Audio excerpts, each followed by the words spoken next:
Yu-Gi-Oh games.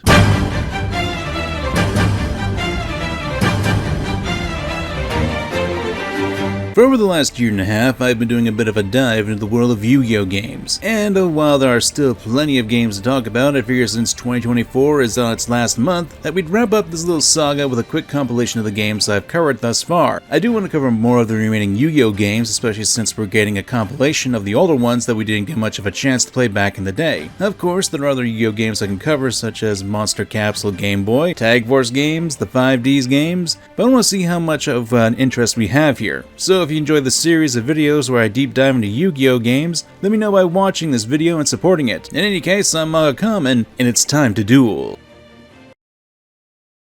Yu-Gi-Oh! It's a franchise that stood the test of time, and for better or worse, has been fun to talk about on the channel. Although I would guess that at least one of my editors is plotting my demise for having them edit so many Yu-Gi-Oh videos. But I figured I'd take my chances and talk about some of the Yu-Gi-Oh video games. I mean, I'm not gonna touch Master Duel for a while, mainly because the cancer that is T-Elements that has already infested the game. So I figured we'd take a look into the distant past and talk about a few of the older Yu-Gi-Oh games, one that too many has been long sealed away in a tomb within our memories. A forbidden memory, one might say. What the hell?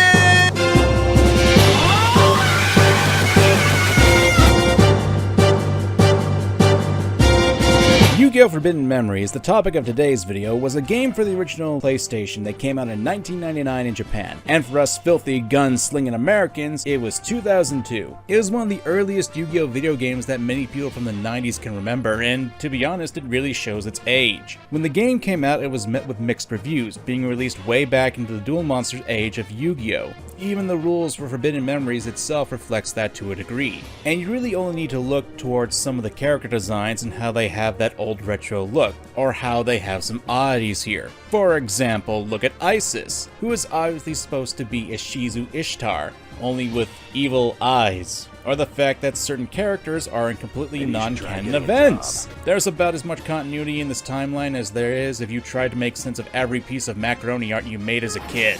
Basically, continuity with original Duel Monsters canon ain't gonna happen. The only continuity you're gonna get is that Duelist of the Roses is canon to this game. And that for some reason, Prince Henry Tudor suddenly thinks that modeling your hair after Patrick Star is the greatest fashion statement of all time. The story is also really bare bones, and it amounts to being some abridged fanfiction that someone who drunkenly skimmed over the entire Duel Monsters script would have wrote. The only thing you're here for is the gameplay. Oh, and the music too, I guess. Contrary to what reviewer scores say, Forbidden Memories has an interesting gameplay loop to it. Now, if you think you're throwing down about $400 in order to play Kashtira and essentially make it so your opponent can't play Yu-Gi-Oh! Is going to help you here, you're either delusional or you've never played this game. Considering how old this game is, I'm assuming you're basically sucking a pacifier and going, "Mommy, who is this mean old man mewing at me?" So let me tell you now. The rules have said, screw your money, Seto, I am the rules. And those rules are also kind of broken too. Now, in the original Yu-Gi-Oh manga, monsters were essentially just the canes that the rich old guy in something like Oliver Twist would bludgeon his wife with.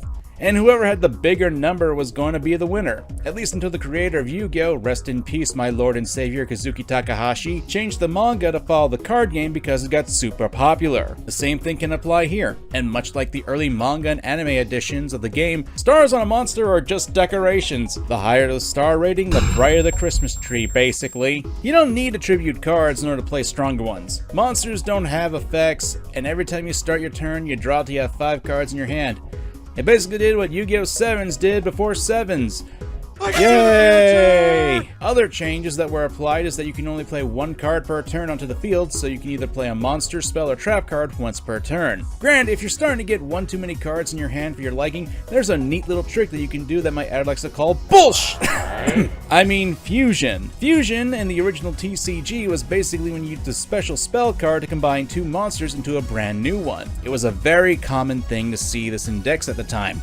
but in this awkward PS1 game, it was quite a weird oddity. Aside from the fact there's no need for a spell card to activate fusion, it merely requires you to move the cursor to the cards you want and selecting them with the up button, There are some very weird and random fusion results you can get. Mind you, it wasn't always nonsensical.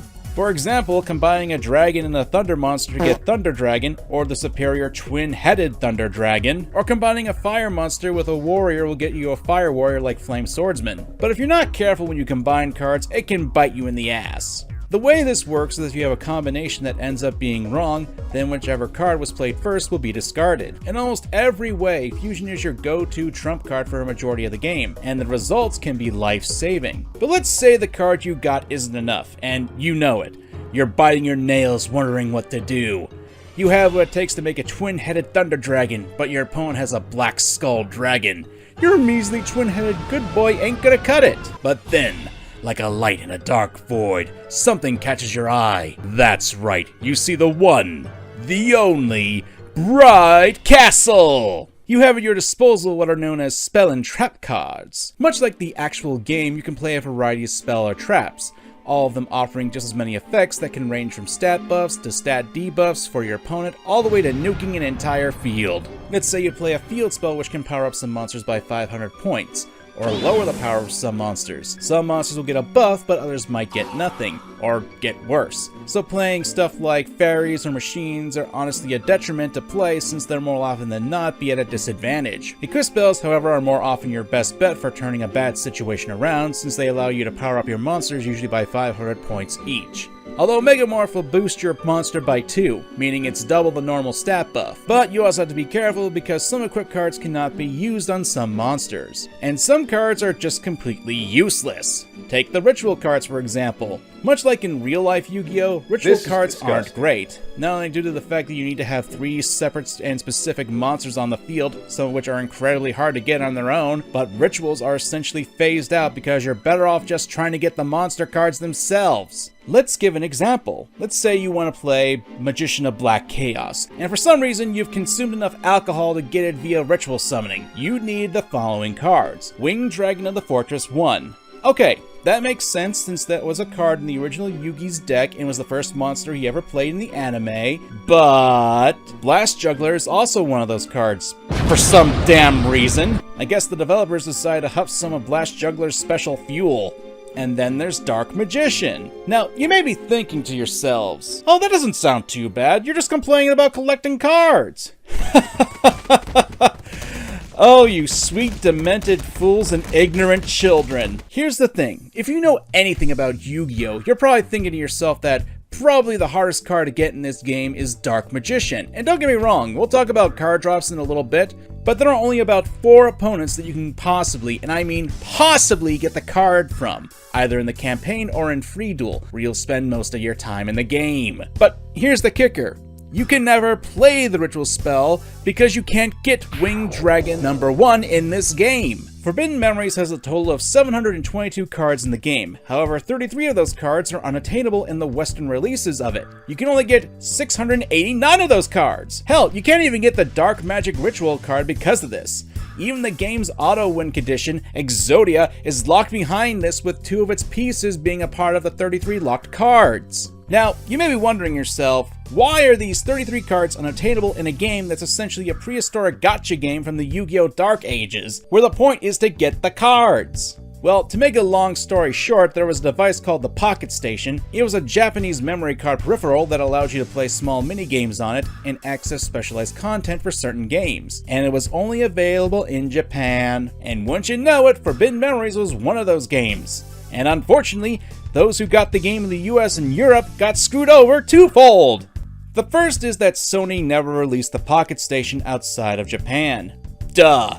And the second was, even if you got your hands on a Pocket Station for those secret cards, Konami themselves removed the support of the Pocket Station from Forbidden Memories. Although, funnily enough, games like Final Fantasy VIII, even when localized, still had the Pocket Station support in it. So, for a card collecting game, this is nothing short of a pure what the f*** from me and anyone who knows about this. Sir, I've removed the Pocket Station stuff from the Yu-Gi-Oh! Game. Good, now ship this crap out. But sir, I still have to program the cards that were on the Pocket Station.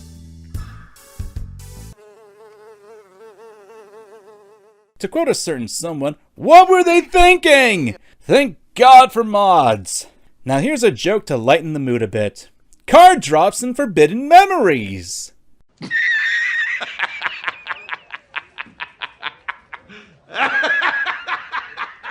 That was a lie. It's not even a joke. There is a card drop system, and it's bad. So for the uninitiated, I'm going to explain how to get cards. First, there's the drop mechanic. The joke. Whenever you defeat an opponent, depending on how you do in the game, you'll get a rank, and that'll determine 2 of your prizes. What card you get as a reward, and the number of star chips, which can be used to get you more cards. That's right. More cards!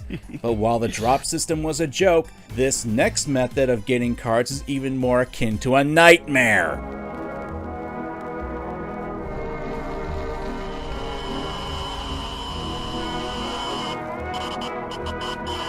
You see, back in the day, if you had the actual cards, you could input the numbers on the card's left corner into a good number of Yu-Gi-Oh games. You can actually get the card for yourself to use in them. It was a simple thing that really tied the TCG to the video game counterpart, something that the current games don't actually do. And I know what you're thinking, well, there you go, Kamen, now you can get the better cards. You just gotta grind. However, you are so wrong that you make me want to bust out a dead meme. You see, in the infinite wisdom of the Konami developers, they decided to make the prices for a number of iconic cards be a pretty hefty penny, even for cards that aren't that good. And what number was this hefty cost at? Well, I'll tell you this much, Thanos doesn't think it was worth it. Oh no! No!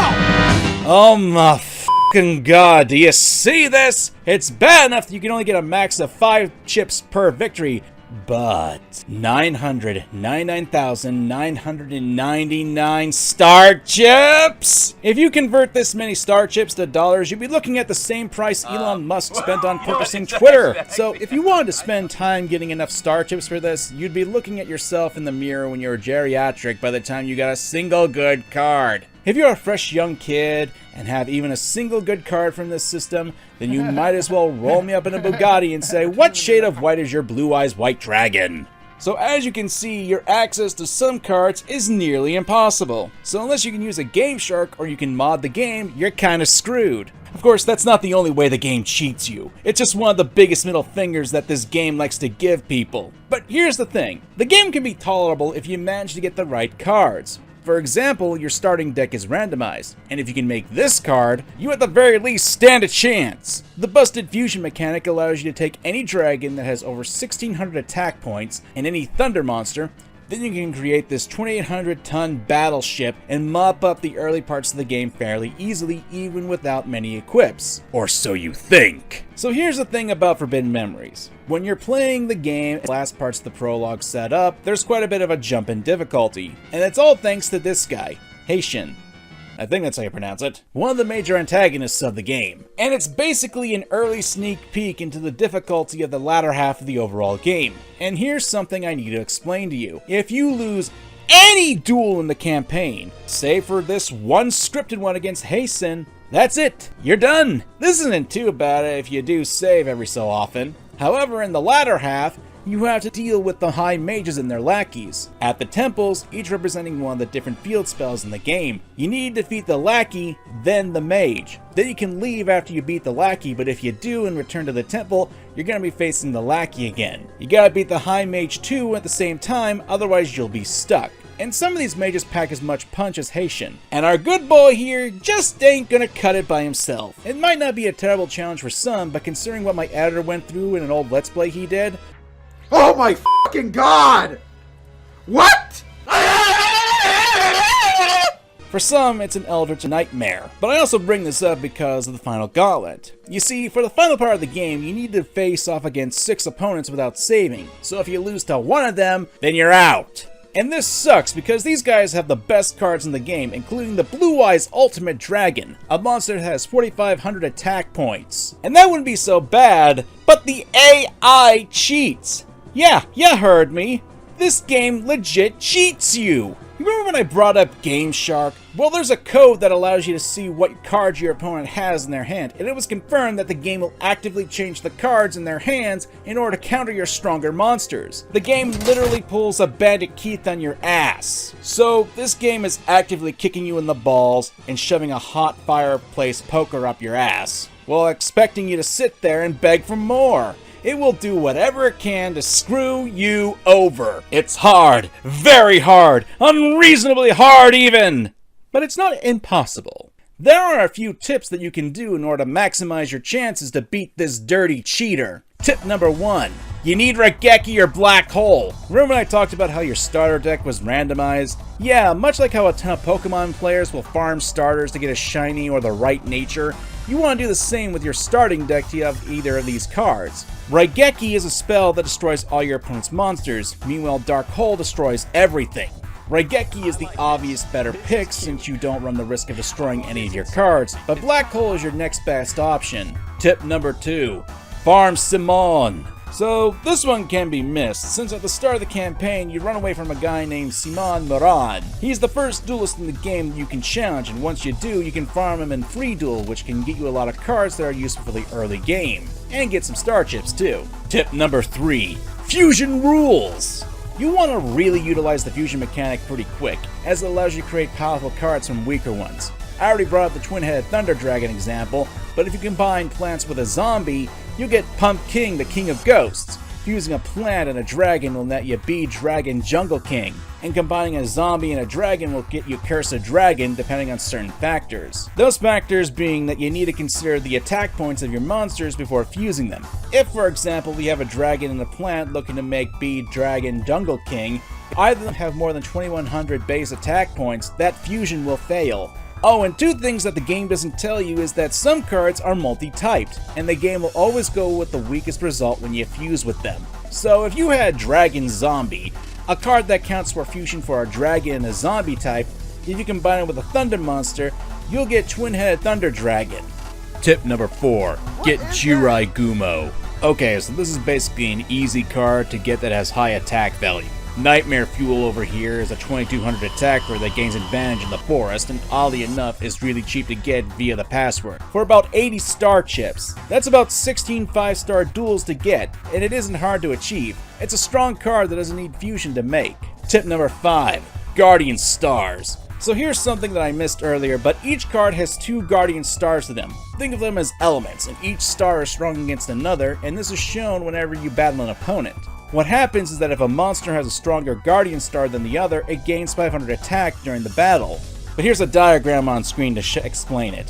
Think of it like typing in Pokemon. The Water Star beats the Fire Star. Sorry Charizard, but Blastoise beats you. And word of advice, the CPU will typically pick the default Guardian Star. Take advantage of it. Tip number 6. Farm the Meadow Mage. For some damn reason, this ugly SOB here has the best drops in the entire game. I'm not kidding. When you get to the second half of the game, go to the Meadow Temple, beat this loser the first time, leave, and go farm in free duel. If you can get high ranks against this guy, he'll drop cards such as the Dark Magician, Gaia the Fierce Knight, and of course, the GOAT! The GOAT! This is Meteor Black Dragon, a card that by itself can pretty much win all but one fight without a single equip card. Blue Eyes White Dragon, trash! Gate Guardian, with the Sun Guardian he went from being the gatekeeper to being gate kept. Blue Eyes Ultimate Dragon? Yeah, you're gonna need like 3 bright castles to do this. So yeah, the GOAT of free duels. I don't know why he drops the best cards in the game, but he just does! Tip number 7. Farm Pegasus for spells. So, in order to do this tip, you're gonna have to beat your opponent by deck out. And in this case, we're talking Pegasus. There are 2 different classifications to get the S rank. Power, abbreviated as POW, where you get to beat your opponent in a few turns through raw, brute force, and Tech, where you deck out your opponent. Essentially, you're great for flexing your skill rather than your big fat meat stick. S-Tech, however, takes a good while since your opponent is running about a 40-card deck, but you can get some pretty good spell cards. Hell, if you've been grinding, you can get yourself a Bright Castle equipped spell that I mentioned before, which can power up any monster by 500 points. And Pegasus is the one character who drops it the most, if you get the S-Tech. I'd recommend you farm some good OP monsters that keep him on the defensive after he wastes a few cards in Fusion, since you draw as many cards as the Fusion wasted. Just don't fuse anything yourself. Tip number 8. After you beat about 2 high mages, you can unlock an easily missable duel against Seto, one of the final boss rush additions. The Labyrinth Mage is also a part of the story section, and if you do this, you'll remove one part of the boss rush. Granted, this is for a game that's well over 20 years old at this point, but people are still playing this game to this day. And hell, there's a healthy mod community for it. One mod that really works is the 5-card drop, which, if the name didn't give it away, whenever you beat an opponent, you get 5 cards instead of 1. And one mod that I personally like is FM Arrange. Not only does it have a 5-card drop, but also included new cards from the other generations of Yu-Gi-Oh!, has a bit more balance on strong cards, made the card prices a bit more manageable, makes the card text much more understandable, and overall I find it to be a much more fun experience. AI still cheats like a bitch though. In any case, if you guys want to get the chance, go find yourself a ROM and emulator to play this game. Or if you want to slog through the original, then you can always pick up a copy from Amazon. I see used copies on there going for about $60 to $70. Honestly, a reasonable price. Or I'm just a simp for nostalgia. Either way, with that, I bid you adieu. I'm MangaKamen, and remember that you too could be the reincarnation of an ancient Egyptian prince. Either that or a little nobody like Joey Wheeler. A card. A card. My kingdom for a card.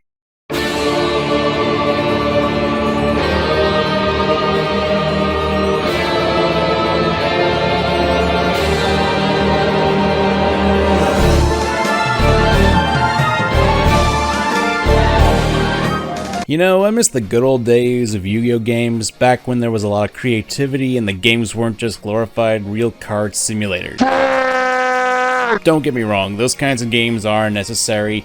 Have you seen the price of actual Yu-Gi-Oh cards nowadays? What the fuck? High-rate robbery for something so small and fragile. Not that I'm one to throw stones, but back in the golden days of the PS1, 2, Game Boy Advance, and even the GameCube, Yu-Gi-Oh games did a lot more experimentation with the concept and even played around with the premise of the story. Then when Tag Force series came out, it essentially became a retelling of the Yu-Gi-Oh stories with a very low-level dating sim attached to it. Oh well, at least Bashin Misawa got a more dignified sign-off in those games. Can't he do that with pants on? But we're not here to talk about Yu-Gi-Oh GX.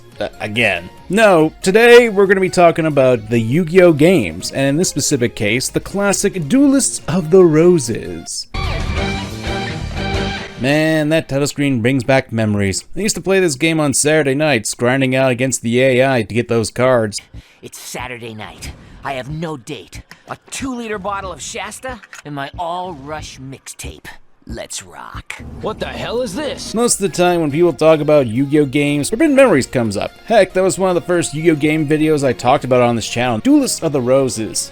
Yeah, now this is what I call more of a step in the right direction, at least for me. Not only did the game include more monsters, but also expand upon the gameplay in a unique way, with a technical RPG mindset put into it, and had more cohesive storyline. Nowadays, Yu-Gi-Oh games are just about the actual card game itself, and while Master Duel is fun, I long for the days of Duelists of the Roses, because while it's not the deepest story out there, it still had a lot more creativity with the story and gameplay than Master Duel ever will. I know we really can't do something like Duelists of the Roses nowadays because of how big the card pool is, but it's sad that after the original run of Yu-Gi-Oh, a lot of Yu-Gi-Oh games didn't really experiment that much. Unless you're talking about Wheelie Breakers, but I ain't gonna touch that one. No.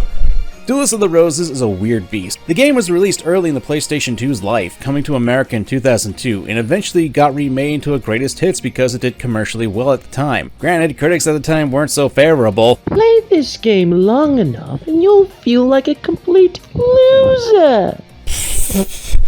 Hey now, why don't you tell me what you really think about this game, pal? I don't know, I remember having a lot of fun with this game about 20 years ago, and while I'm obviously a fan of Yu-Gi-Oh, this game was before I really got into the card game itself, at least to the extent nowadays. But enough stalling, let's get into the game. I don't think So, what's this game all about? Well, yes, you get ripped out of your time period and you're being dragged into 15th century England during the actual War of the Roses. Now, Yu-Gi-Oh has been known to play around with the Egyptian history since it took a lot of influence from Egyptian culture, so it's kind of weird to see a game based on an actual war in England, with Yami Yugi taking the identity of Henry Tudor. You know, looks like this guy. Name a better glow up, especially with that perfectly coiffed hair. The plot of the game is, dumb. After a massive plot dump, just so we can hurry things up, you're summoned by this guy, Simon McMurran. Woo!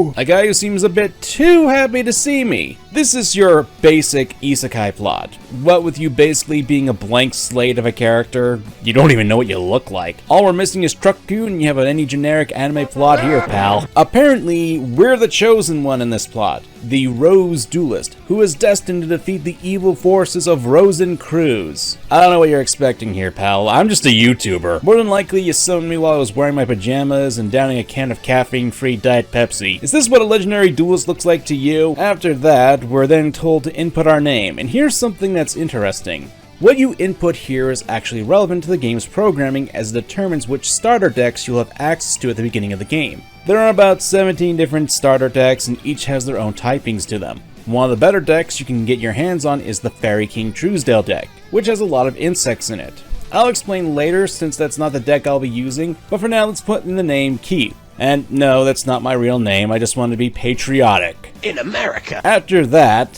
Simon here basically explains the plot, again, with him saying that we're supposed to help his side. Look, Simon, I'm gonna level with you. You summoned me out of nowhere, I'm dressed in my sweatpants, and frankly, I'm pretty sure I'm stuck in 1485 England with no actual way out of here. I wouldn't get your hopes up with me being the most cooperative chosen one around here, okay? There is a tutorial for the game that you can play, but it's really slow and monotonous, and it's much easier just to learn as you go. Thankfully, you can skip it, and even skip it if you were an idiot like me who clicked on it by accident. We then get to choose our 3 decks, so it's essentially the good old Pokemon formula, only with card games. Now here's why I chose the name Keith, because there was a deck that I wanted, the deck with Robotic Knight. It's a deck that has a lot of machines and warrior types in it, but it's also why I chose this name. Not that it's a great deck. Again, if you're new to the game, you'll want to go with Fairy King Truesdale, which funnily enough I did get in the selection as well. However, there's a reason why I chose this deck, and it's petty as all hell.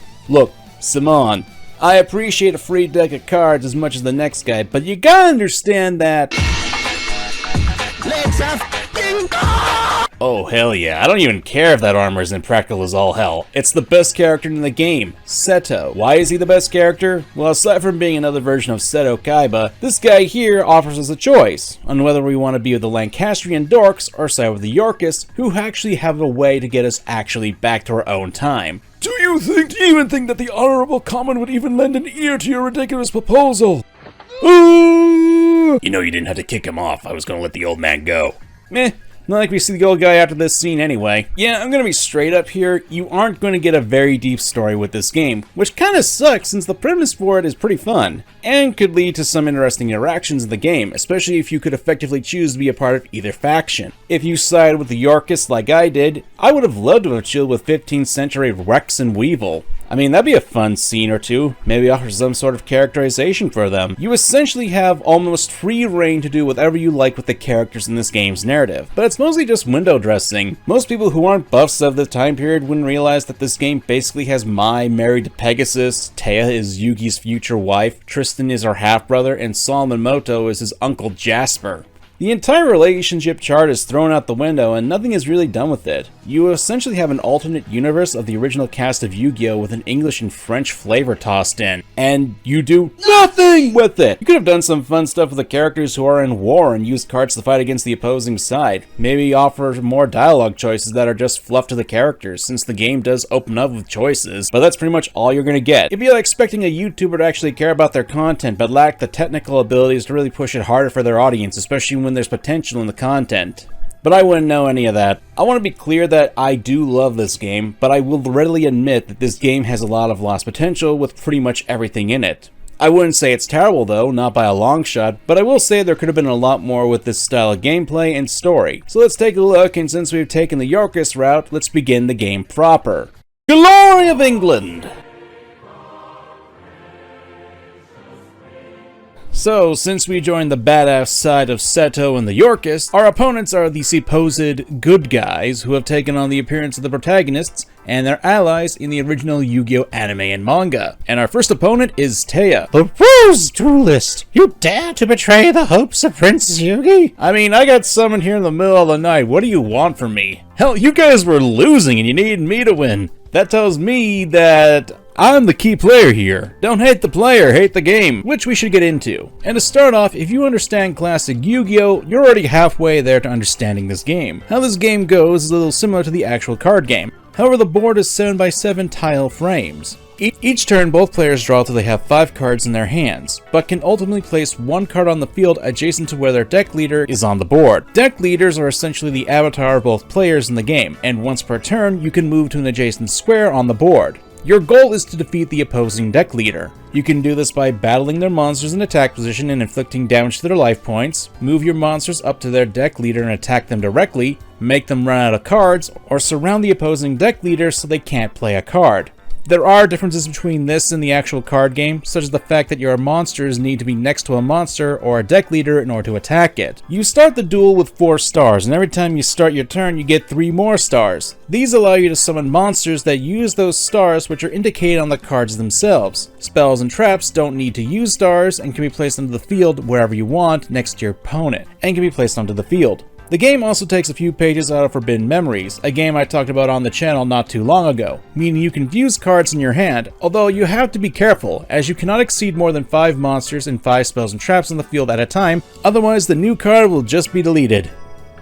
Damn it! This can be combining appropriate monsters and will fuse them to a new monster or powering up your monsters with spells to make them stronger. It's also a good idea to do it if you want to get a fresh hand next turn. Pro tip, if you want to do this, make sure your final card is a spell, trap, or a low-level monster, so you can take advantage of the amount of stars you have in your pool. There are a lot more intricate details to the gameplay, which we'll go over later in the video. That's the basic gist, and we already got a good start to the gameplay. Honestly, a fairly complex take on the technical RPG where you have to guide your cards across the field and attack your opponent's units in turn, as well as keeping your thoughts on the field as well. An added level of complexity is that your monsters can be in face-down attack position, which is something that is completely going against the core rules of Yu-Gi-Oh! Screw the rules, I have money. Getting to the specific opponent, Taya, I read a few posts online saying that she happens to be extremely hard to beat. I don't know how to really respond to that, as while I did have a little bit of pushback, I was able to fight back rather easily and get the win.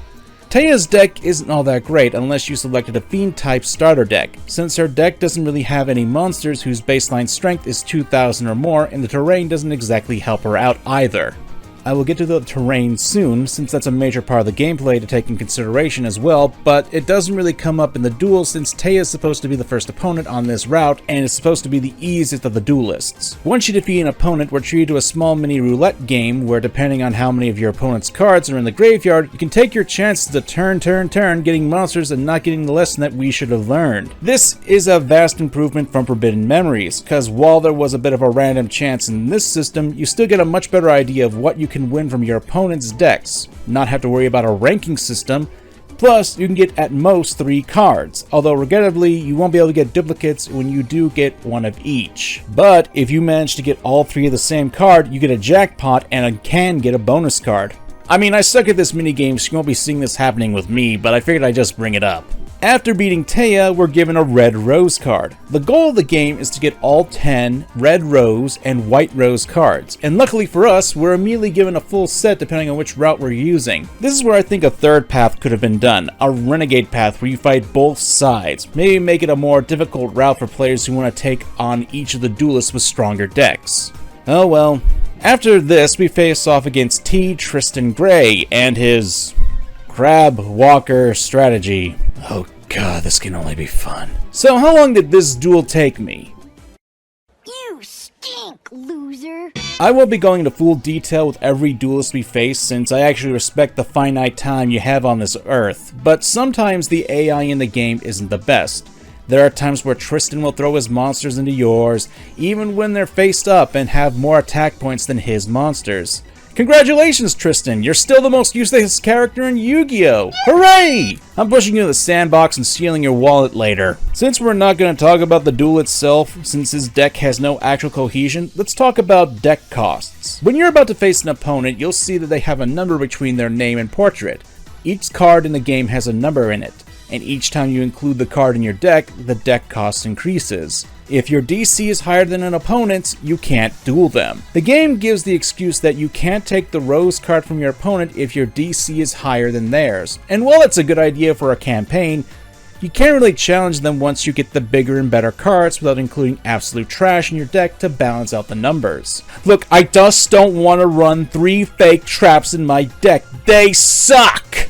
This was put into the game to prevent players from completely dominating their opponent, but as we've seen with Tristan, a higher DC doesn't necessarily mean that it's a more challenging opponent. Frankly speaking, the fact that I put garbage into my deck just to have a cohesive strategy and match the DC is a bit more challenging. Now, the duel after this, oh yeah, this is where things get a little tough. We're facing against Mai. And if you're like me, you're about to get slapped down by quite a few ladies with feathers and whips. And to some people that'll be a wet dream, of course, but against Mai it's more like a pain in the ass.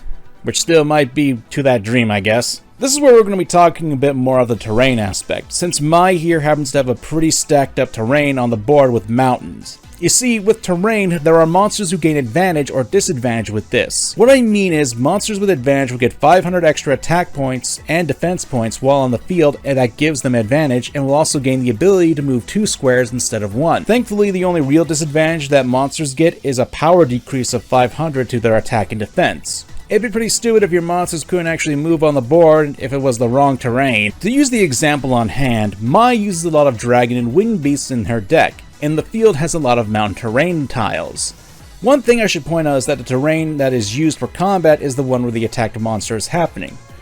So if you, for example, have a monster on a mountain terrain and your opponent's monster is on a wasteland terrain and your monster is the one attacking, the calculation would take place on the wasteland terrain. Gonna be straight up, terrain is probably the most busted and important aspect of the gameplay, to the point where if you have a few field spells, you can use them to make your monsters gain advantage, take away your opponent's advantage, and you'll have a much better chance of winning. Which is a shame because Mai here has a pretty interesting strategy. For those familiar with Yugioh and the character, she uses Harpy Ladies, a rather popular archetype for no real reason, I guess. But let me explain. Mai's ace monster is Harpy's Pet Dragon, a 2000 attacker that gains 500 while on the mountain field. Not to mention, each time a Harpy Lady is flipped face up, her pet dragon gains 300 more attack points. 900 if Mai gets Harpy Lady's sisters out. Not to mention, Mai has a good number of traps in her deck. Acid Trap Hole, Invisible Wires, Mesmeric Control, and Shadow of Eyes that can destroy your monsters or prevent you from going into defensive positions. Not to mention, she has a number of powerful spell cards. Monster Reborn to get back monsters from her graveyard, Harpy's Feather Duster to take care of your spells and traps, and tons of spell cards that can boost her monsters really easily. She has an actual strategy to her deck and makes excellent use of the field. I only got lucky by drawing my Wasteland Field spell card early so she couldn't utilize the terrain to her advantage. And even then, she was able to get out her ace and only won by attacking her directly, which is something I hate doing since that makes it harder for you to get more cards. In order to continue the path we're on, we're going to have to take a boat, and we meet a freaky fish guy, and after getting on his boat, we... Damn, that's a kick-ass tune!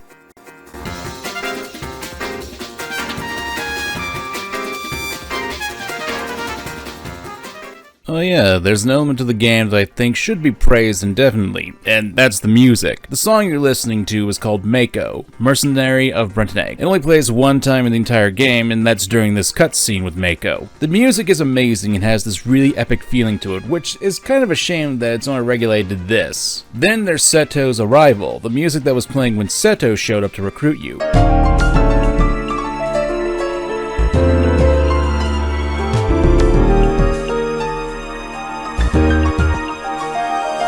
It really helps illustrate the point that this character is powerful and also foreboding that he could probably crush you under his heel if he wanted to. And I mean, at that point in the game, if you could duel Seto, he would crush you since you'd only have access to the actual structured deck without any additional cards to add to it. Speaking of Seto, his theme when you face him one-on-one, which I know, spoilers for a game that doesn't actually have a story, really fits the situation.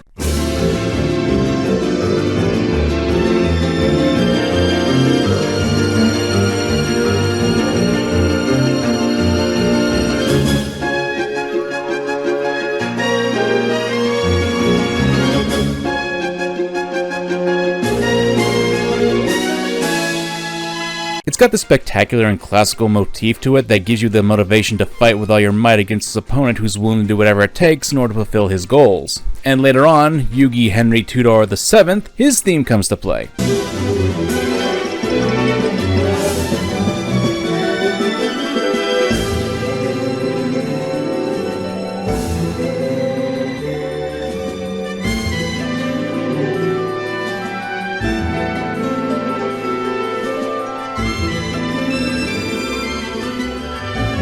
Since you were supposed to be on his side, it sounds mythical with desperation since, well, you were summoned to fight him, and now you're essentially just giving Yugi the middle finger about this. Sorry, Pharaoh. A lot of the music, however, is a bit of a remix from previous Yugioh games, like especially Forbidden Memories, which was already known for a lot of the awesome music, but you also have works for a few themes here, which are used for the final boss, and each version of the boss you fight uses a different theme and is dependent on which route you took. If there's one thing that I'll give this game, it's the music is done perfectly and fits well with the characters.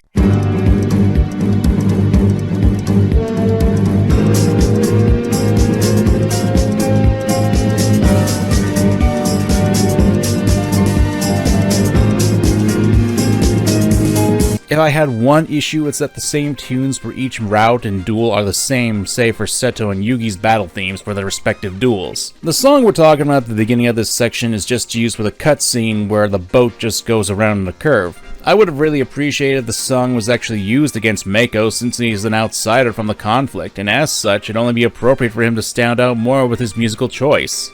It just sucks that this track of his doesn't get used again, and when you complete the campaign, you can't really access this music in the game unless you start over. And as far as I know, you can't really get your hands on this track. I know I'm about to go into a tangent, but when we talk about video game soundtracks, they often get left to the wayside. I personally would love it if video games nowadays came with CDs or added their music tracks to the mix when you buy them. I mean, if we're paying about $70 right now, you might as well give me a great deal for how much I'm paying, you know? Oh yeah, we're talking about the Freaky Fish guy. How's that going?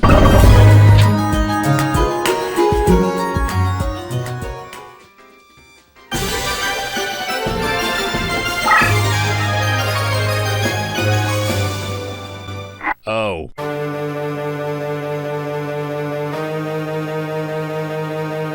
Don't get the wrong idea. I'm not saying Mako is a terrible opponent to fight in the game. If anything, he's probably one of the better duelists on the Yorkist route. This is due to the cards he has, like Aqua Dragon, Roaring Ocean Snake, and Karyushin. These cards can change the terrain, with the former two changing the terrain into ocean whenever they battle an opponent's monster, and the latter changing all spaces within the range of one space into a sea when it's flipped up. Sea decks can be some of the strongest decks in the game, especially if Aqua Chorus is used in this, which can power up all water monsters on the field by 600 points. I'm not going to go super in depth with every duel, cause that'd just be repetitive, and I'm sure I've already tanked my watch time effectively enough right now. And our next opponent really isn't all that notable, which sucks cause it's the fan favorite that is Joey Wheeler, the character who is arguably the fourth most important character in the original Yu-Gi-Oh! And a fan favorite. I'm gorgeous, I'm such a great duelist, I love me! Oh well.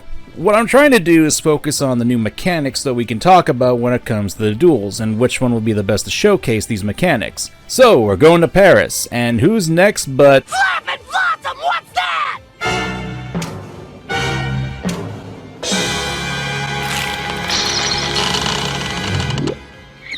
Oh boy. That ain't good. Oh my god, they made Shoddy into the Archbishop. It's Catholic Shoddy. This isn't like Persona 1 where they made the Japanese kid black and did some offensive stereotypical things with him. I'm just gonna point out that other characters like just Ishtar, keep her skin tone, which is kinda odd, while Shoddy doesn't. Like, this is a game where you have Henry Tudor with the starfish hair. I think you can keep Shoddy's skin the same. This is a 20-year-old game, no use complaining about this now, not like Konami cares. What we can complain about is the new kind of terrain introduced in this, the Crush Card terrain. Most people who are familiar with the Yu-Gi-Oh! Franchise will probably remember that one of the Kaiba's most famous combos was the Crush Card Virus, which would kill any and all monsters in the duelist deck with 1500 or more attack points. Something like that in a normal game would have been super overpowered. And if you ask some people nowadays, that would actually be pretty good. However, since the original Crush Card was changed from the broken manga and anime counterpart, there's also a change to this version of Crush Card. It's actually a terrain, and any monster with 1500 more attack points that crosses it will get destroyed automatically. There are some ways around this though. The first is like most other terrains, this one can be overwritten by spells or abilities. The second is to use immortal cards. They're a special kind of monster card that are immune to the Crush Card field, and when they die, they turn the adjacent squares into crushed terrain. A lot of immortal cards are actually some cards that weren't all that great in the original card game, save for Slate Warrior, who was a good beatstick with some fun effects. But if you want an example of the absurdity of this, Shape Snatch was a powerful card. Yes, Shape Snatch, one of the biggest jokes in all of Yu-Gi-Oh! Joy.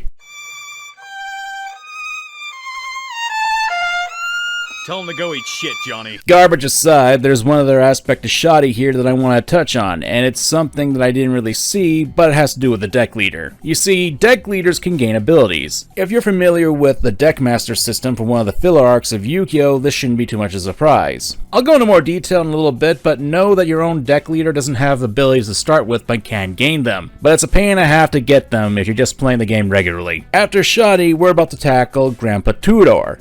And he's got one of the worst AIs in strategy that you can think of in this game. So here's the setup for Jasper Dice Tudor here. He's got a castle and a very special kind of terrain, Labyrinth. This terrain prevents any monster from crossing it, save for a few that actually allow you to do so. And unlike other terrains, this can't be changed by terrain changing abilities or spells, save for one. Normally this wouldn't be an issue, but Dice Tudor here is running an Exodia deck. And if you know anything about Exodia and Yu-Gi-Oh! Exodia! Obliterate! Yeah, that ain't good. Or so you would think. The way to access Exodia is absurd. This is an instant win condition, and in Duels of the Roses, it's a bit different. It's not exactly a matter of drawing the cards. No. You have to play the cards on the field, and you need to have Exodia as your deck leader. And the pieces of Exodia need to be adjacent to the deck leader, and they have to be face up. So in order to supplement this, Jasper Dice Tudor happens to have a number of cards that spellbind your own cards. What's spellbinding, you may ask? Essentially, it's a means to freeze your cards in place. They can't move, they can't change battle position, and most of the time these cards will be spellbound for only a few turns, but there are times where it will be permanent as long as the card is on the field. There are two ways that cards can be spellbound. The first is by effects, something that a good number of spells and traps can do, and the second is attribute spellbinding. Basically, if you attack a monster, keep an eye on the attribute of them. For example, if a light monster destroys a dark monster, if the light monster wins the fight, they get spellbound. And if a fire monster defeats a water monster, same thing. Wind beats up earth, BAM! I think you get the point. Throw in the fact that Jasper here has a burn strategy with enough cards that can inflict damage to beat you. Jasper has way too much annoyance with his turtle strategy. What makes it worse is that even if you're a huge Exodia fan, the rewards from Jasper aren't all that great, since most of the time you're not going to get the same setup that Jasper has, and getting the cards right to pull this off isn't worth it. Shame, because the animation for Exodia rocks.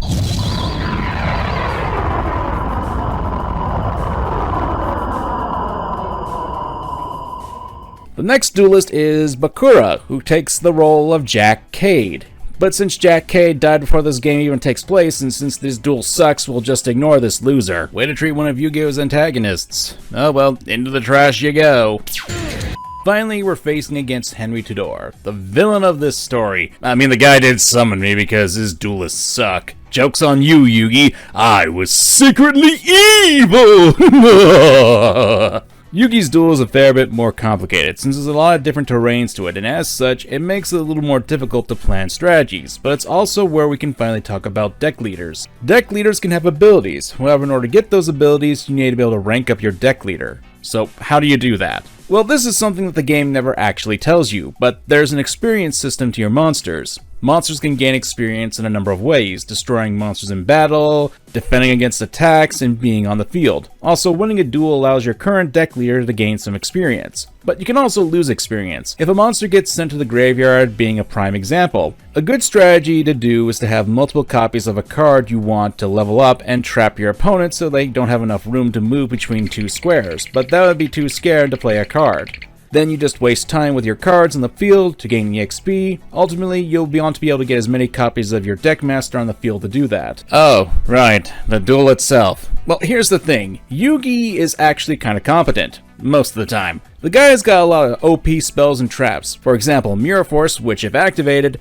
will blow up all your attack position monsters and spell and trap cards. Too late, Weeble. You already ordered your attack on my Dark Magician, and Mirror Force will deflect it right back at you! He also has Brain Control, a spell that allows Yugi to take control of the highest attack monster that you have. So if you happen to have a powerful monster on the field, make sure it's not right next to you so it can hit you. And would you look at that, we managed to defeat the English. God bless the Queen. I think I screwed that up with my time codes, but whatever. With that, we've managed to steal the Red Rose card, so it's time to go home. Back to Stonehenge. Alright, Seto, we're back. What's the plan here?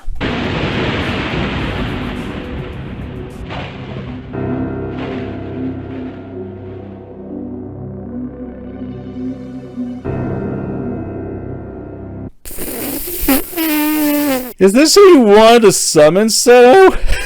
God, what the hell is up with them horns? This is Manawadan Fable.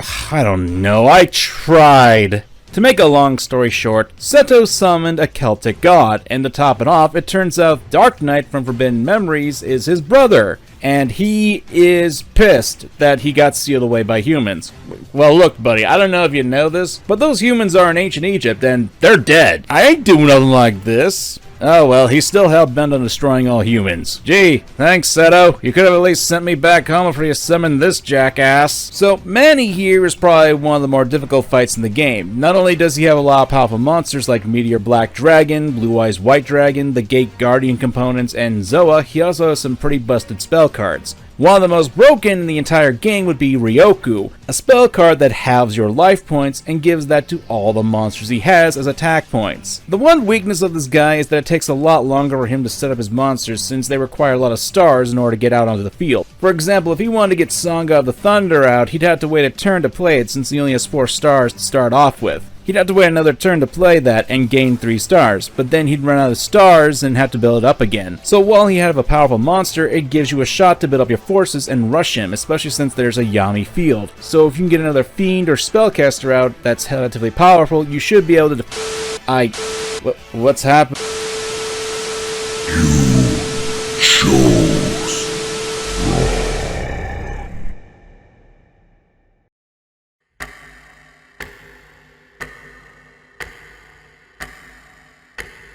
Do you think the Honorable Common would even lend an ear to your ridiculous proposal? Huh?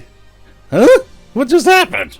Oh, right, I want to get back to my own time, and do that I need to help the Landcasters, so I'll take the red rose. Why does this feel like deja vu? After Seto for some reason takes this really well and allows us to leave, we actually meet Henry Tudor, who's grown tired of his name and took the name Yugi.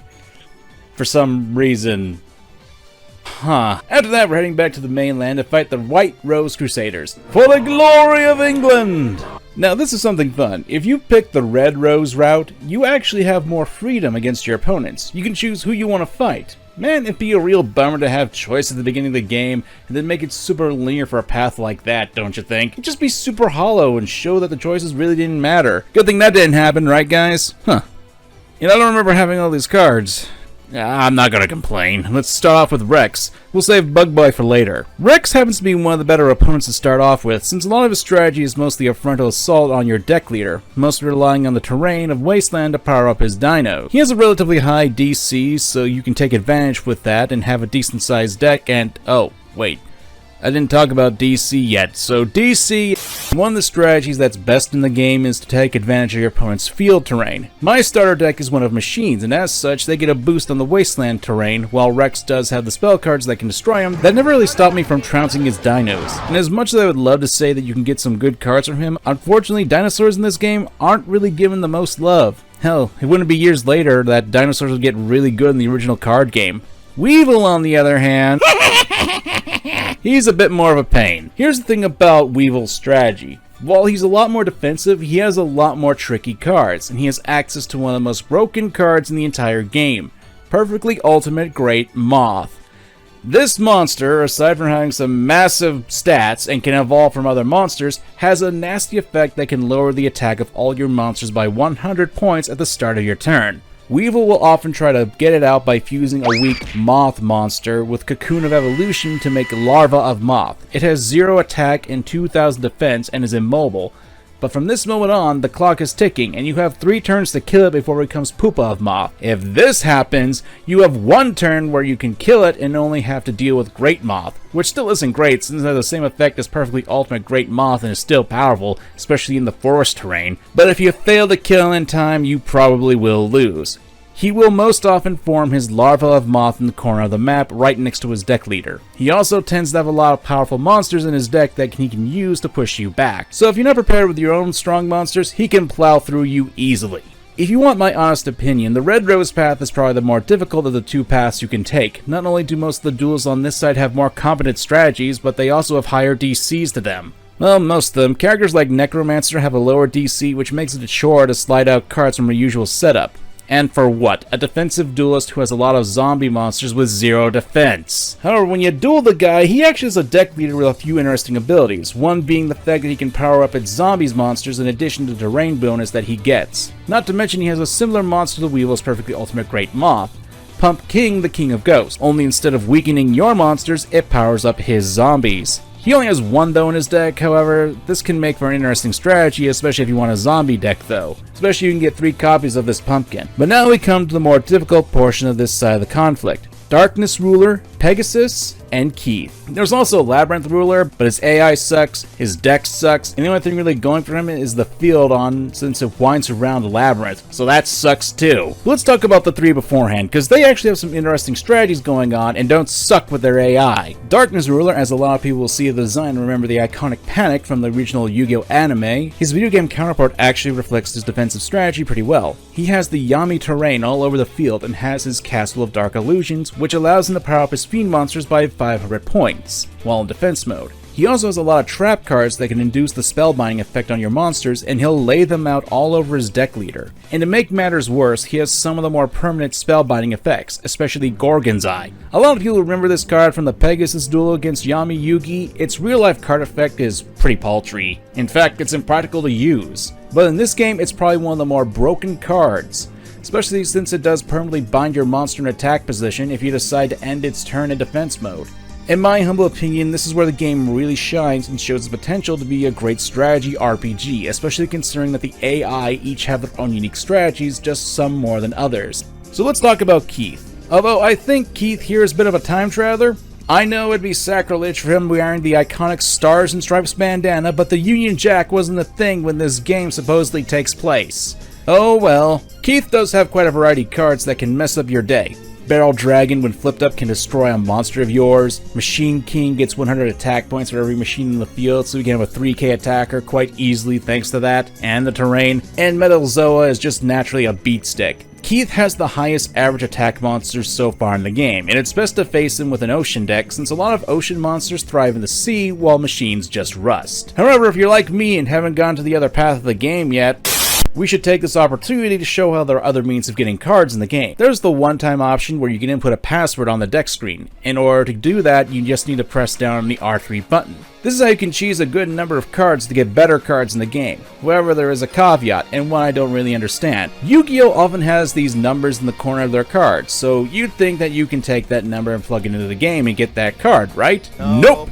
For some reason, they decided to add letters to the passwords. Kinda defeated the purpose of the codes on the cards, but whatever. There's lists out there that have the codes written, so if you're looking for a specific card, you can get that.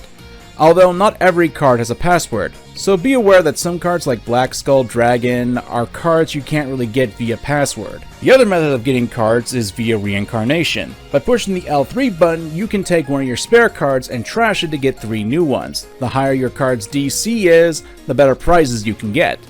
It's a good way to recycle your cards you don't need, but you can only do it every 5 duels you participate in. It's a good idea if you want to do more with the cards you're not using and get some good stuff in return. The only issue is you can't do this all the time. I'm all there for being a cooldown period, but 5 duels seems a bit much. Having to do 1 duel would be enough in my opinion, but then again, I'm not the developers of this game, and if you did that every duel, considering how short the game is, it would be kinda busted. Getting out of character for a second, after I defeated Keith, I kept on whooping his ass so I can get more machine cards and get machine support cards. He's really the only character in the game that you can do that if you want to get a good machine deck. This is both a good thing and a bad thing. It's bad because there's a lack of variety in prizes against the opponents. If you're a new player to the game and you choose a starter deck that's, well, bad, you're not going to get a lot of cards to synergize with it. But on the good side, each opponent you face doesn't exactly copy each other, both in strategy and what cards they offer to you. It's actually refreshing since someone who does actually play the actual card game and who has gotten sick of seeing the same cards again and again and again played against me. Ugh. I honestly want to talk about that, but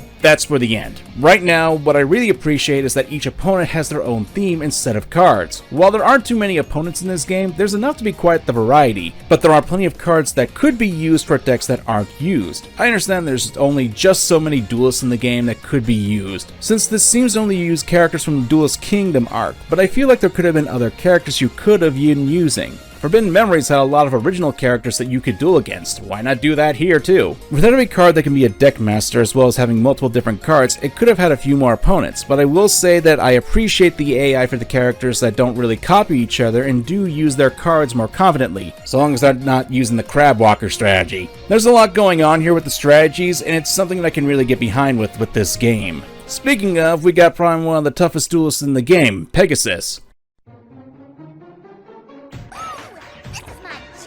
Pegasus plays more defensively, but if you know anything about Pegasus, you know that his favorite type of monsters are tombs. His terrain has a castle theme to it, a labyrinth acting as the gates with 2 entrances, but the real problem comes from the very unique terrain, the tomb terrain. You see, the tomb terrain powers up a select amount of monsters that are tombs, and depowers everything else. So if you want to get to Pegasus, you need to get through that wall of tombs to get powered up, and his monsters aren't pushovers while in this field. You want to go with your terrain changers? Like me, I have a copy of Curse of Dragon and Cyberstein, both of which change the terrain to Wasteland when they battle, but you can use others like Aqua Dragon. That's one way to get past his toon terrain, however his toons still have impressive stats. Take for example Bakuri Box. Normally this monster in the original game was unplayable because of it being a fusion monster, but here not only does he gain a boost from the toon terrain, but it's also a fiend, so if you use the Yami terrain it also gets a boost. He also has some of the nastiest traps in the game too, Spellbinding Circle and Mesmeric Control being examples, but his spell cards, those are the ones that can really get you hard. There's things like Change of Heart and Brain Control, which allow them to control your monsters, so make sure you keep them away from your deck leader so they don't get a hit on you, like they did with me. He also has Tremendous Fire, one of the better burn cards in the game that can hit you for 1,000 points of damage. And then there's Mimicat. It can fetch any card from either graveyard, no matter what. And if you have dragons, well, you're boned. He's got dragon capture jars that can eternally spellbind your dragons. Pegasus can be a tricky customer, and hey, I actually did lose him the first time I replayed this game for this review because I had forgotten about his monster stealing spells. And you wanna know the worst part? The guy doesn't even have a rose card! So we get to duel Ishtar to get that card, and frankly, she's not really one to talk about. She doesn't really have that much of an interesting deck, nor field, nor any real mechanics that I can really talk about. Of course, once we do beat her, we get the second to last white rose card. So all that's left is... War. And oh shit, it's Haitian, the main antagonist for Forbidden Memories. Oh man, Haitian was a powerful opponent with some of the strongest cards in the original PS1 game, and here he's whack, whack, whack. Well, thanks for wasting my time, dick. Get it? Here he's Richard, and forget. I'm glad you're dead at the end of this single cutscene. And here we go against the actual penultimate duel of this path, Seto. Unfortunately, due to some issues, my footage for this and the last duel of the game got corrupted. And I don't feel like recording all that again, so, sorry? He's probably as strong as Pegasus, but has a more aggressive strategy, especially since he has the Blue Eyes White Dragon. Duh. But that doesn't mean his strong monsters make the game. However, he happens to have a fun deck leader ability that makes things a little more complicated. You see, he has the ability to reduce the summoning cost for his monsters. Granted, for some reason, I have these cards in my deck that allow me to challenge his monsters easily, but at least he's a fair but more competent than other duelists. But in comparison to the next guy, well, after he beats Seto, he's humbled. Well done, duelist. I may have lost, but my heart sings with the joy of having faced you in battle. 'Twas a duel to be remembered. I take great pride in the fact that I fall by your hand. And if you believe that, I'll sell you some swampland in the outer reaches of the realm! As it turns out, we did exactly what Seto wanted. He needed all 16 rose cards there to unleash Manny, but nothing says he has to be in the physical possession of them all, so it didn't matter to him which side gathered the cards. Hell, it didn't matter if he won or lost, he was able to accomplish his goals regardless. It makes sense why he let you go earlier in the story, since you did all the legwork for him, and immediately got all the red rose cards without any trouble. If it wasn't for Manny betraying Seto, this honestly would make the guy one of the more impressive antagonists in gaming. Of course, every plan has a kink to it, and Manny here ain't all that thrilled being summoned, and anyone else getting deja vu? Manny here on the Red Rose path is arguably more difficult version of the character to duel. That DC of 1985 should tip you off to that, since his strategy is filled with offensive burn damage. While his monsters aren't great, the fact that he uses the crush card terrain in the middle of the plane makes it so your stronger monsters don't get there unless you make it inside with a different terrain. Although that wouldn't help too much since he has 3 mirror forces, he's got Gorgon's eyes so you can't defend against that, and he's got Ryoku which can halve your life points. His strategy is to burn you down while removing your best cards. But eventually, after some trouble, you defeat him and...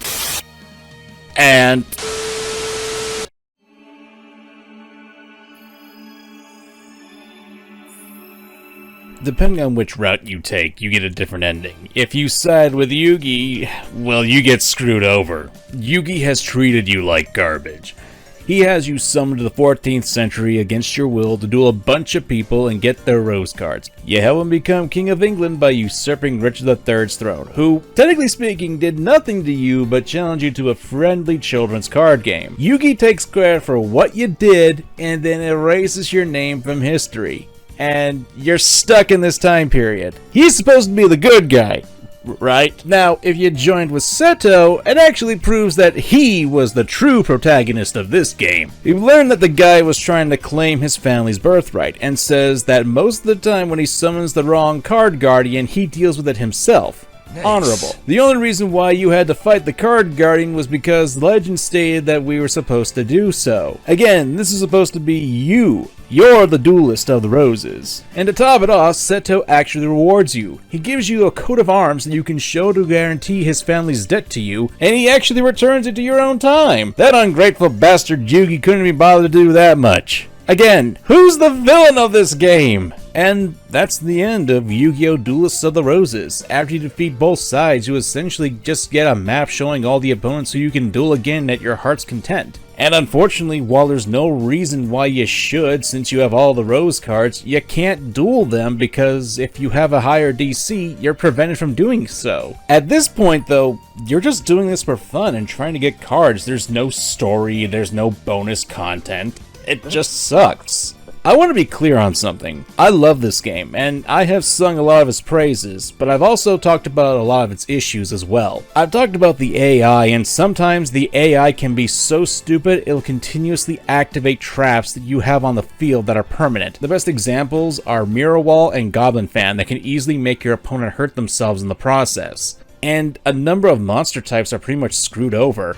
Dinosaurs only have normal monsters with nothing stronger than 2200 attack points, and the best types in the game are zombies, insects, machines, and the ocean-based monsters. They all have great effects and utility and have great stats. So frankly, it really makes the game unbalanced since there are objectively better monster types. The lack of an actual post-game or even a third path really hold the game back from its potential. And here's something I need to talk about and bring up in the original Yu-Gi-Oh! Card game. So back in the heyday of Yu-Gi-Oh! It was considered a rival of Pokemon, and hey, at one time, Yu-Gi-Oh! Was the most popular game of all time. However, the one thing that set Pokemon and Yu-Gi-Oh! Apart, even nowadays, is that while Yu-Gi-Oh! Was popular, it really has only one format to play nowadays. Let me put it like this, Pokemon had a ton of spin-offs. If you got tired of playing the mainline games, you could play the card game, or take up some of the side games that played with the IP. And that's something that's still happening to this day with Pokemon.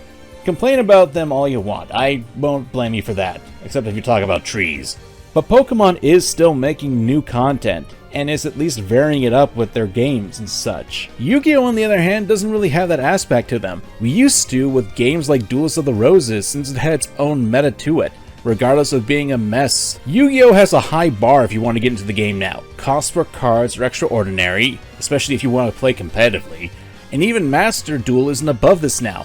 It's part of the reason why I quit playing Master Duel, and totally not me smashing my fist through the monitor of how bullshit the game could be with some of its choices. But games like Duelists of the Roses played around with the concept of Yu-Gi-Oh! And considering that we're dealing with Konami now, the devil who has stolen my heart and soul, it feels like all the fun from the games were taken away, and I swear to God, if someone brings up speed dueling, I prefer to use the cards I already spent years collecting without having to spend even more money on a format that is essentially dead. And don't get me started on Rush Duels, I'm not even touching on that. So, while Duelists of the Roses is far from perfect, it certainly does scratch a niche that I wouldn't be able to have nowadays. And hey, there are people who are modding the game. There's actually quite a few mods out there that do extend the content, and I'll probably mention a few in the future if anyone's interested. But hey, that's just me. I like Duelists of the Roses, but it's far from a perfect game. But it's one that I hold in my heart because, well, it was fun to play as a kid. Anyway, that's just me. I'm MangaKamen, and thanks for watching. Let's duel. Let me propose a question to you all. What is difficulty? I realize this is an odd question, especially in the world of gaming, but how many times can you recall a journalist saying that games require an easy mode? And how often do you remember when such a thing that was offered that the public would backlash against it? It's a bit of an odd internet tug-of-war topic that crops up every few years. I personally believe that when it comes to difficulty selections, that games can have them, but they aren't a requirement. Oh, blast it! As a creator myself, I can respect the choices of game developers for choosing to or not include different difficulties. Gaming isn't a one-size-fits-all, because while anyone can get into any game, that doesn't mean that every game has to be for everyone. I see you stopped touching yourself long enough to learn how to play this thing. Now, you're probably wondering why I'm bringing this up in a video about a Yu-Gi-Oh game. When we think of difficulty, we think of stats, strategies, and whatever else you can think of when it compromises the challenges of a game that can give you. However, for a game for the Game Boy Advance, today's topic is probably one of the toughest games out there. Not just in Yu-Gi-Oh, and it isn't because of any preset difficulty that the game has, but rather how much the game stacks the deck against you, in numerous ways. This is Yugioh, Reshef of Destruction.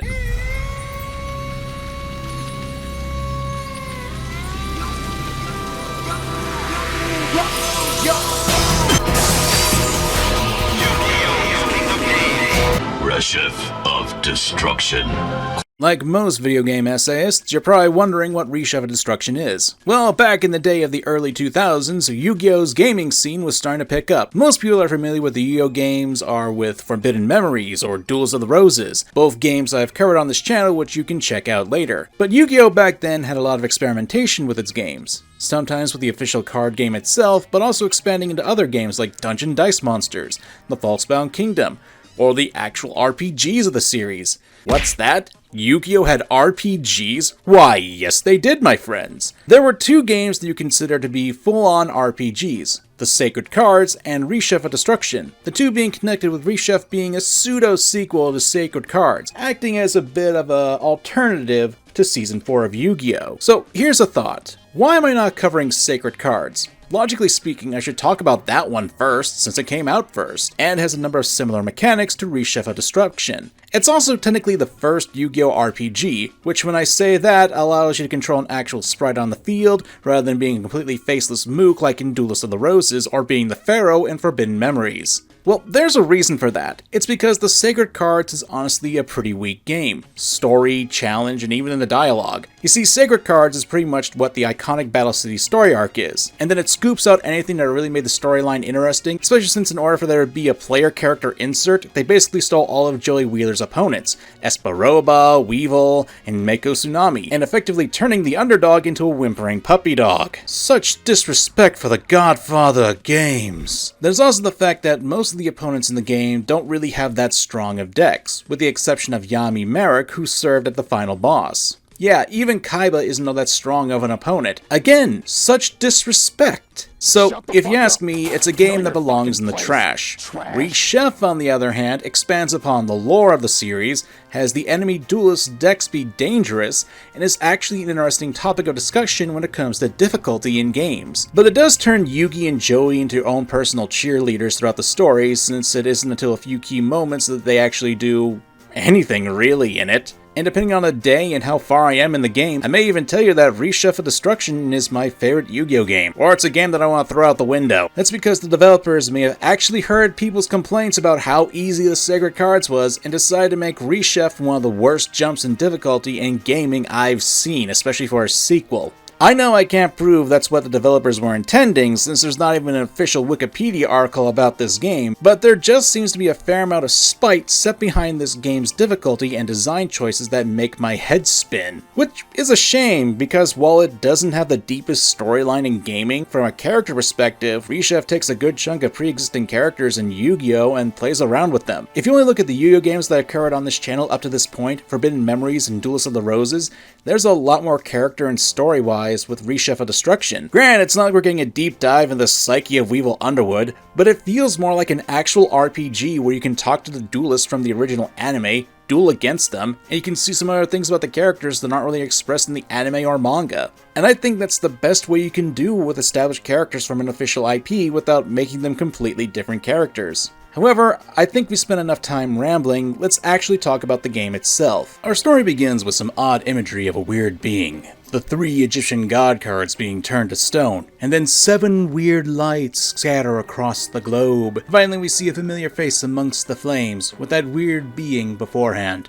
He looks familiar, but he's obviously different. Gee, I wonder who this fabulous person could be. We then cut to Joey and the player character working on their decks. And one thing to note is the dialogue that Joey has. Now I put this monster guy in here like so. There was actual effort to at least ascribe the Brooklyn accent that Joey's character has in the dub, and there are other characters with similar mannerisms. And it's because of things like this that I was able to hear the OG 4Kids voice actor speaking while playing this game. I personally think that when it comes to characters talking like this, that it's good writing. Not everyone in the world talks the same, most people don't use proper grammar and everyday lingo. Me certainly don't. I have my own tics, I'm sure you've heard a few of them while listening to my videos, and even in this own script I've got some. My point is, let the Godfather of Games do his thing. The Godfather of Games, capiche? Capiche? Back to the story, Joey asks us how our deck is coming along. And it's terrible, since this game will go out of its way to give you the worst cards imaginable for your starter deck. Man, this stinks! You're telling me, Joey.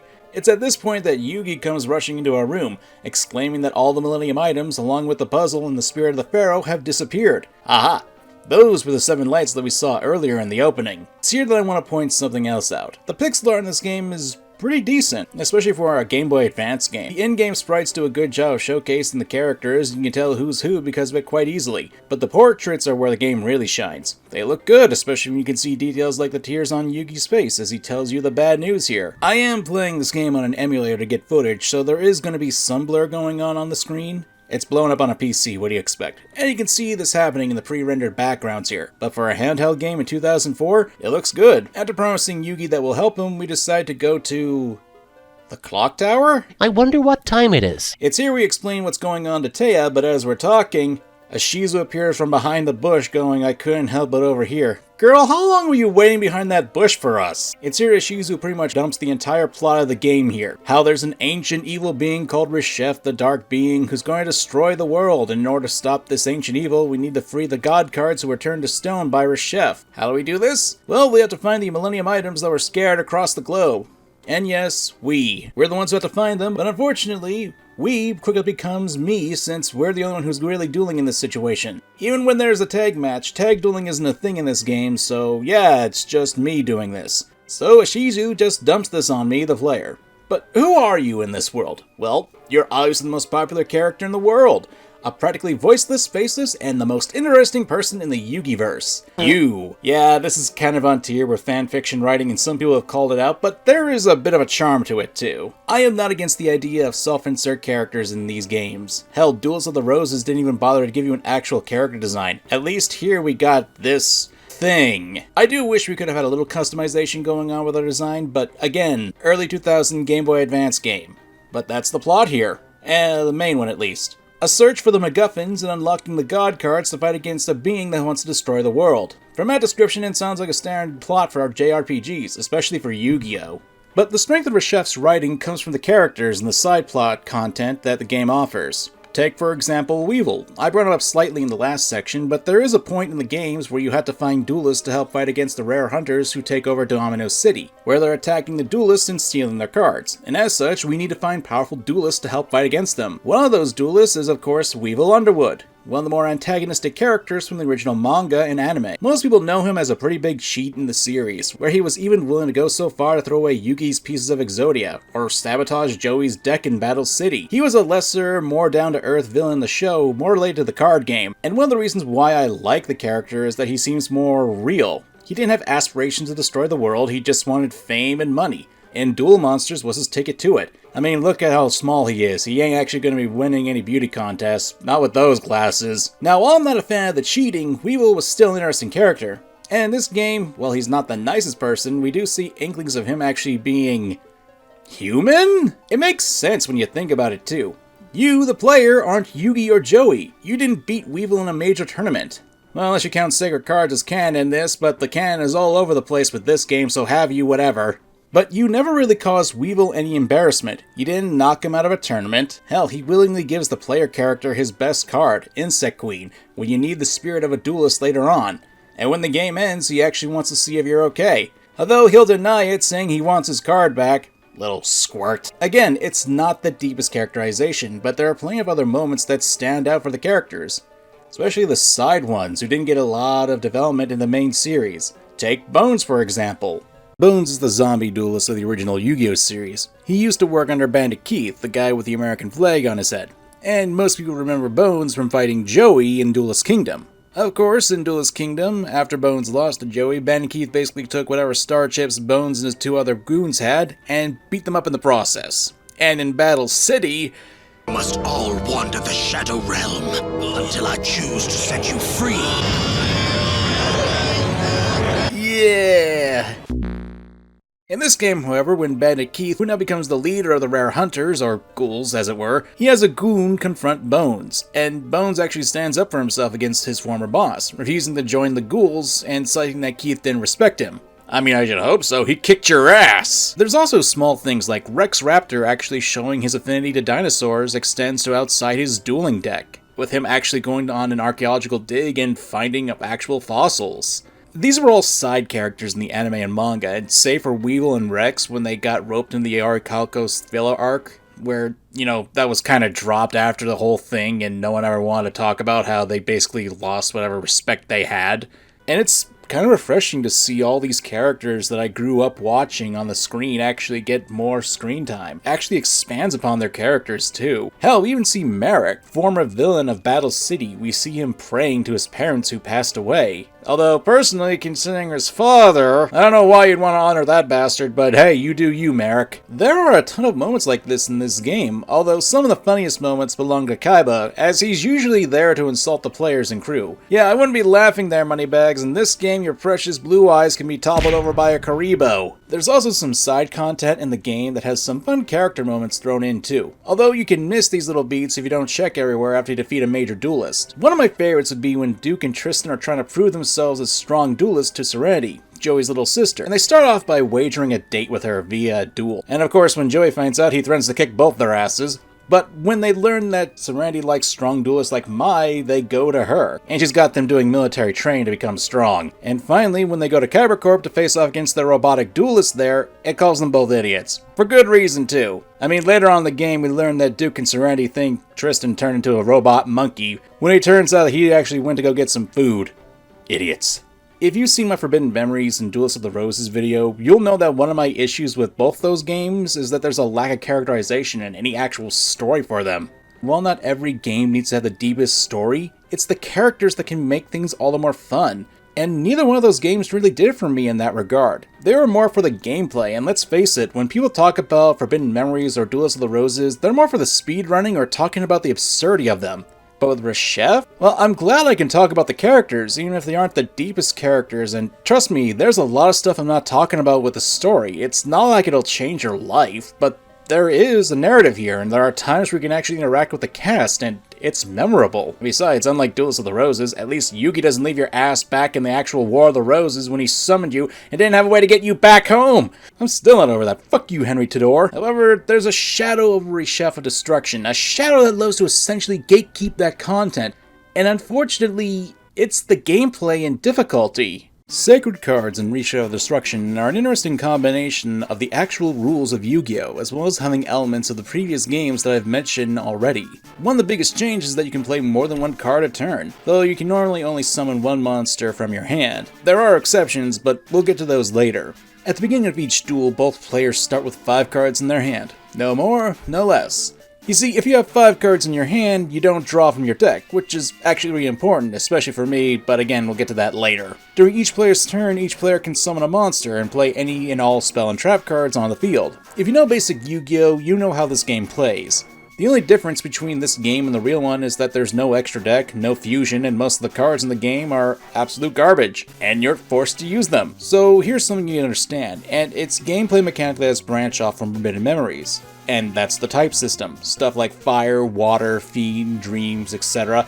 Every monster will have a type to it along with its monster type, and it's a rock, paper, scissors mechanic. Only, unlike in Forbidden Memories with the Guardian symbols, they gave your monster a boost of 500 if it was a strong Guardian star, here it's a lot simpler with the elements. For the most part, and instead of a boost, it just pops the monster. It's why a Blue Eyes White Dragon can lose to a Karibo. It's also why most of the double tributed monsters aren't really worth the effort, since unless they have a divine typing which has no weakness, these big boys can lose immediately to small monsters if they have the right type. Water defeats fire, electricity defeats water, earth defeats electricity, wind beats up earth, forest takes the lunch money of wind, and fire just burns down forests. Shadow defeats light, Dream craps on Shadow, Fiend beats up Dream, and Light defeats Fiend. It can be a little bit confusing, especially with that second typing ring, but it makes a lot more sense than the Guardian Stars, since those had to use the planets and didn't have the actual elements. And it can make some having weaker cards in your deck more useful in case you're facing an opponent that has a clear singular type to them. For example, and at one point when you face against Mako a few times in order to get some grinding in, using Thunder cards is optimal against him because he usually mostly just has water types. Or if I'm facing against My Valentine, most of her monsters are wind, so including a healthy amount of forest cards is a good suggestion since a lot of her monsters have a good attack stat and get a percentage bonus from the field that she starts on. Still show some other types, so it's not a good idea to go all in with a singular type. And here's the fun thing, if your monster has a super effective type and has a lower attack score, you won't lose any life points, but the attack stat is still higher and the loser will lose life points. There are 3 things we need to address that are extremely important to this game and how it ties into the difficulty: duelist level, deck capacity, and life points. You see, every card in the game that you add to your deck has a cost to it. If you remember Duelist of the Roses, you couldn't challenge an opponent who has a lower deck capacity than you, and that was determined by the card's deck costs. That's not a thing in this game. Rather, that's where duelist level comes into play. You can not only add cards who have a higher deck cost than your duelist level, but you can't even view the card. You're too weak to read a playing card. So I guess the stereotype of Yu-Gi-Oh players not reading their card effects had to come from somewhere, I guess. And here's the rub with all that. Even if you have a higher duelist level, you can't use a deck of cards that exceed your deck capacity. So you can't exactly cheese it at the beginning of the game with strong cards. You have to make your way up the food chain to get to that. So how do you increase your duelist level and deck capacity? Simple, just win duels. Every time you win a duel, whether it be against a faceless NPC or a character who's actually, important enough to have a customizable sprite, you'll not only win some domino, aka the money in this game that you can use to get new cards, but you also gain some additional points to your duelist level and deck capacity.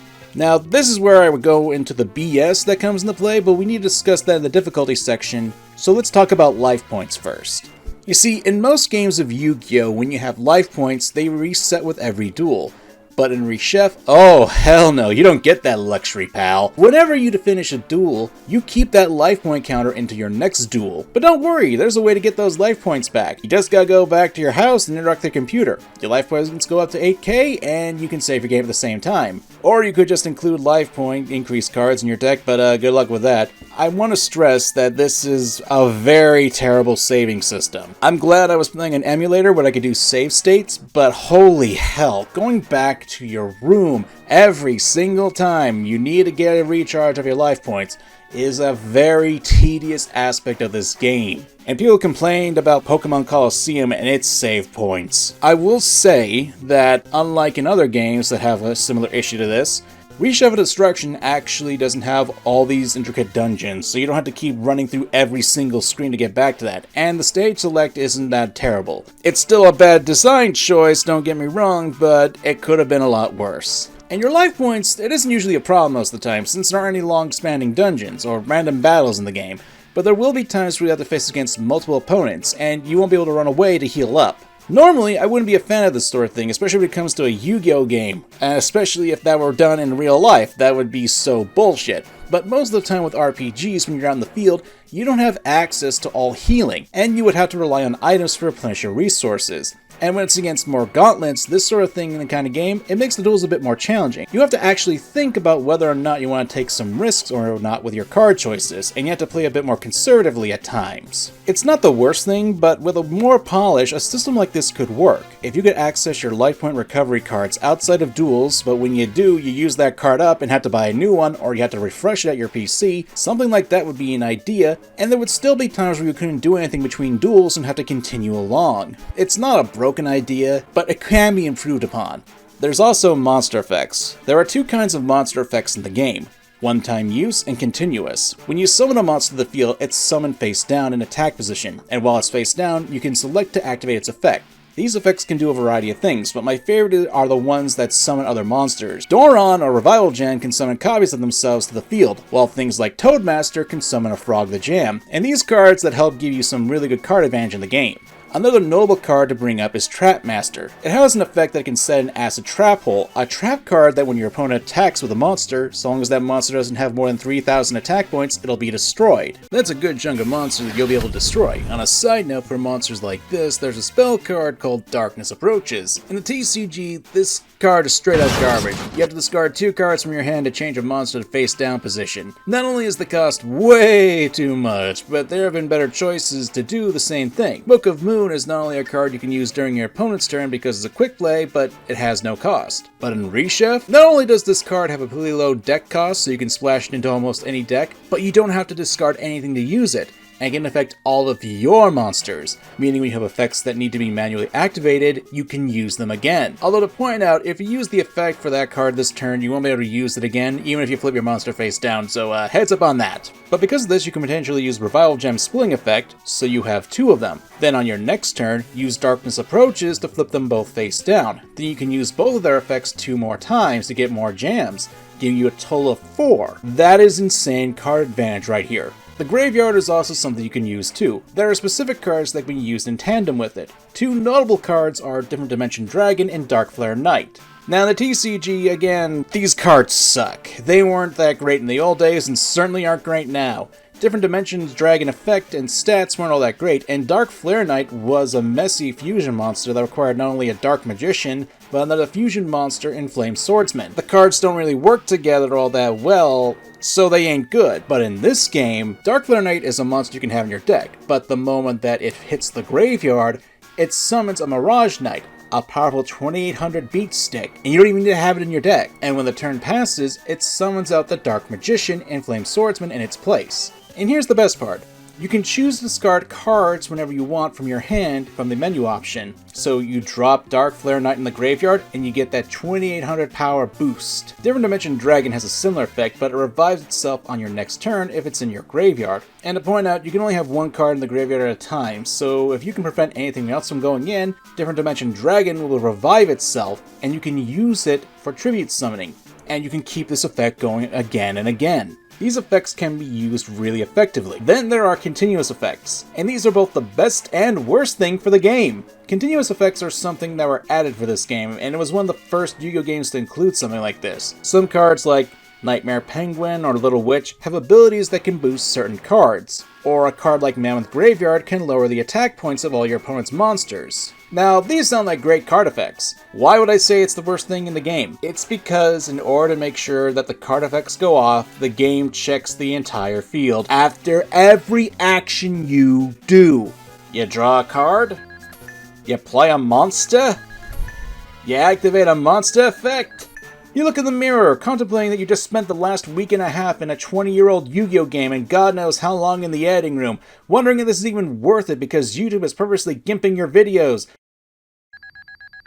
This programming choice adds so much fluff to the game, and throw in the fact that every time it reaches the card with a continuous effect, it has to tell you that the effect is active.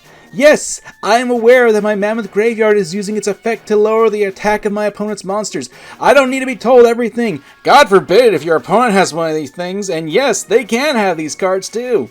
Listen, I was going to do the whole YouTuber thing and complain about this throughout the video, and then at the end of it, I would tell you that there's a miracle answer to this. But because of this solution, it not only saved me a ton of time, but it also saved my sanity. Now, this will only work on an emulator, but if you're looking to play vanilla Reshef of Destruction, I'll post the cheat code on the screen so you can use your emulator to remove the check. The effect still works, but you'll lose most of the flavor text from the cards when their effects activate.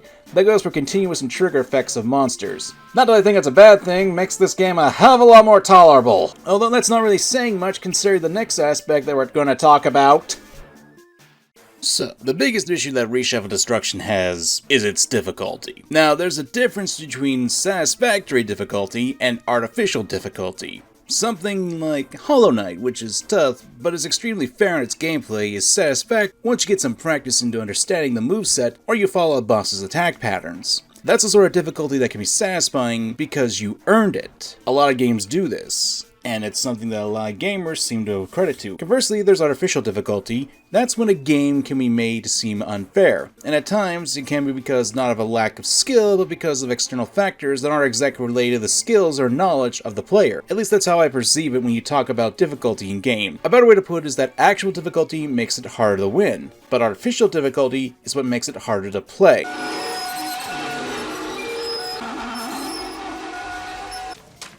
Down on this? You can look at some games that basically double the health of some enemies or lower the player's health. That's what I consider to be more artificial difficulty. But how does this apply to Reshef and Destruction? It's an RPG where you're playing a card game. It doesn't exactly have the same real-time combat situations like a Devil May Cry game or a real-time shooter. But that doesn't mean that there isn't artificial difficulty. Let's start with the resource system that Reshef has within it. If you recall, I brought up such things as the Duelist level, the deck capacity, and the money system. These are the three major ways that Reshef will make the game artificially harder, but there are some fun additional ways. So let's start with the Duelist level and deck capacity, since both are tied to the reward system and have a more interconnecting element, which it depends on both of those on what cards you can use in your deck. Here's the thing, every duel will increase your deck capacity, and sometimes your Duelist level will increase as well. The rate at which they will grow is criminally underrated. Here's the thing, when you duel a named character for the first time, your Duelist level will increase by 1, and your deck capacity will increase by 3.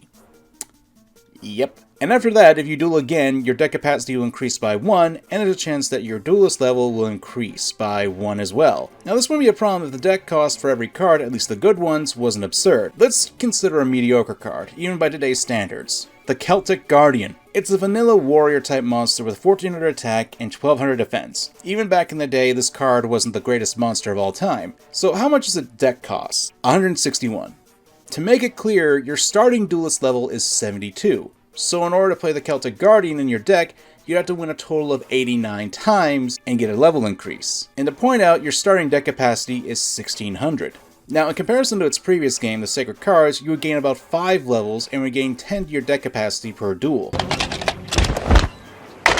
What? That is quite the steep difference there. So even if by some miracle you were to get a Celtic Guardian at the beginning of the game, you couldn't use it. And even if you did, there's no guarantee you'd be able to make an effective deck around it. The game makes you reliant on the garbage cards you already have in your deck and fall back mostly on the type advantage system that I brought up. Not to mention, even if you want to grind against opponents, while you can duel NPCs with no actual faces, until a certain point in the game, they're one and done. At the beginning of the game, you can duel Yugi, Joey, Tristan, and Duke repeatedly. However, the rewards are still paltry, and that's not even getting into the money system yet. One of the best ways to get new cards is the ante system. It's a system where at the beginning of each duel, you offer up a card for ante, and if you win the duel, you get a card from your opponent. You offer a rare card, you get a rare card. You offer up trash, you get trash. Of course, as a bit of a heads up, the only duelist you can effectively beat to grind on is Tristan, and that's because he's a terrible duelist. But his rewards suck. Yugi, Joey, and Duke at the beginning of the game are more or less a 50-50 toss-up since they have cards that are way out of your league. Baby Dragon, Swordsman of Landstar, Hourglass of Life, and Mushroom Man. I'm getting my tail handed to me by Mushroom Man. Yes, it is possible to beat them all, and you can get some of their cards, but it's a toss-up. Over the course of the game, so long as you duel everyone you can and find the key points of where you can grind against characters, you'll more than likely have a decent duelist level. For example, there's a point in the game where you come across Meku Tsunami in the Galapagos Islands, and you can duel him countless times. His deck mostly uses water monsters at that point, so if you pack your deck with thunder monsters, not only can you get some good leveling in, you can also get some really good cards to sell off and get some money. This leads us into the other element of the game, the money system, Domino. You see, early in the game, you don't get a lot of Domino to work with, and you need this cash flow in order to purchase single cards from Grandpa Muto's card shop. Mostly whenever you defeat a new opponent, you get a few new cards splashed into the inventory. However, even for garbage cards that aren't that great, you can't really get them unless you're willing to sell a ton of your money. Take Wood Clown for example, a card that is hardly worth anything, and it costs about 5,000 Domino to buy it. What? No, exactly. I can't buy this damn card, which is honestly not that good of a card. At this point in the game, it would be good, but later on, it's terrible. Oh well, there's the password system. If you don't know, classic Yu-Gi-Oh games would allow you to input passwords that are listed on actual Yu-Gi-Oh cards, and you can get a copy of that card in the games. Although depending on the game, that would be utter bullshit. Well, good news, this game has a password system. However, in order to use it, you need to pay 1,000 Domino to use the password system. And even if you do input the password, you don't get the card in your trunk. Oh no, it goes into the shop so Grandpa Muto can charge you even more. I swear this old man's got a frickin' monopoly on the card market in this world. Reshef has destroyed every other card shop in the world. Grandpa Muto, I am trying to save the world. Can you please give me a discount? No. You bastard! One of the best ways to get money in this game is to sell your cards, and unfortunately Solomon Muto here doesn't want to give you a good deal on it. Oh, he'll turn around and sell your cards at higher prices. Kinda reflects how card shops are nowadays too. But it's really all you can do to get good cards. Even at the mid-game when you face off against named opponents, the money they give you isn't all that great. And you can't get good cards for your deck. That's where the ante comes into play. You win your opponent's cards and sell them off to get Domino. Going back to Mako, he has the possibility of dropping a really good card. Cards you can't use, like his Fortress Whale Dragon. A card with a duelist level of 999. Good luck grinding for that one, boys and girls. But you can sell at the card shop and get some serious green. But, and there always has to be a but in these situations, you need to have at least 2 copies of a card before you can sell one. For some reason, developers thought it'd be a great idea to make it so you can't sell or even antique cards you only have 1 copy of. What kind of shit is that? Now, from what I understand, the idea was to prevent the player from having a no-win situation. I mean, I don't see how that's possible, since you can't even use your deck without having 40 cards in it. Can't leave the menu until you do. Man, old man Muto must really need that money, especially since his nose is all messed up in his portrait. What the hell did you do to that, man? There's also the opponents. You've got a lot of restrictions on your card pool, and at the beginning of the game, you can tell that most of your opponents have a similar restriction. Well, save for the name characters, and when you get on the train to the museum, you can really feel the continual life points, especially if you haven't grinded at the beginning of the game like I did. Especially against Panic, who gets an initial field space to boost his cards. However, when you get to Mai, that's when the difficulty jumps again. She's already got a field spell active that boosts her monsters to insane levels at this time. And then you get to go to Canada. Yes, you go to Canada. That trend begins to spread to other duelists, even no-name ones, and they get more powerful cards. But the real turning point is Weevil. After you deal with the rare hunters and you're able to duel against the opponents again, Weevil is the first duelist to ignore restrictions that other duelists have on their decks, and it shows. A lot of his monsters have powerful effects or stats that get boosted by the field that he's on. I should also point out that this happens when you're recruiting these characters to fight the ghouls in the storyline. But the real fun, oh, that's when you reach Merrick. Regular Merrick, I mean, not Yami Merrick. He's dead. No one cares about him. Bye-bye. You see, at this point in the game, it will outright throw duelists at you have more than 10,000 life points, and then will put you through several gauntlets of duelists. That means you have a combination of everything. Weak cards, opponent having busted cards. We're talking about monsters that start off with 2,000 attack points that can be summoned for no cost, and that's before they get boosted by the Yami feat. And the fact you can't fully recover your life points? Normally I'm all for this, since a lot of games that I've been playing allow you to basically leave the dungeon, heal up, and come back to a certain point. This game at times will allow you to do that, and there aren't any long dungeons. Oh, but the final bosses. Oh boy. You know, I've talked about Forbidden Memories and how it will cheat, especially in the final boss. Well, good news everyone, that trend continues here. The only difference is that when you get to the titular Reshef, before you even face him, you have to face against Soul, the main bad guy, who is also Pegasus. You know, Maximilian Pegasus, who not only has a ton of powerful cards and starts off with 20,000 life points, and after that you have to face Reshef. But Pegasus, he isn't the easiest opponent. In fact, because of game design, Pegasus can use multiple copies of cards you're only allowed 1 use of. Change of Heart can permanently steal a monster of yours, and he's got 2 of them. He might as well have 6 though, since his Relinquish and 1,000 Night Restrict cards can steal monsters too, with the latter giving him 1,000 points of bonus attack. And he can stall to get his forces up because he has 3 copies of Swords of Revealing Light, which when played prevents you from attacking for 3 turns.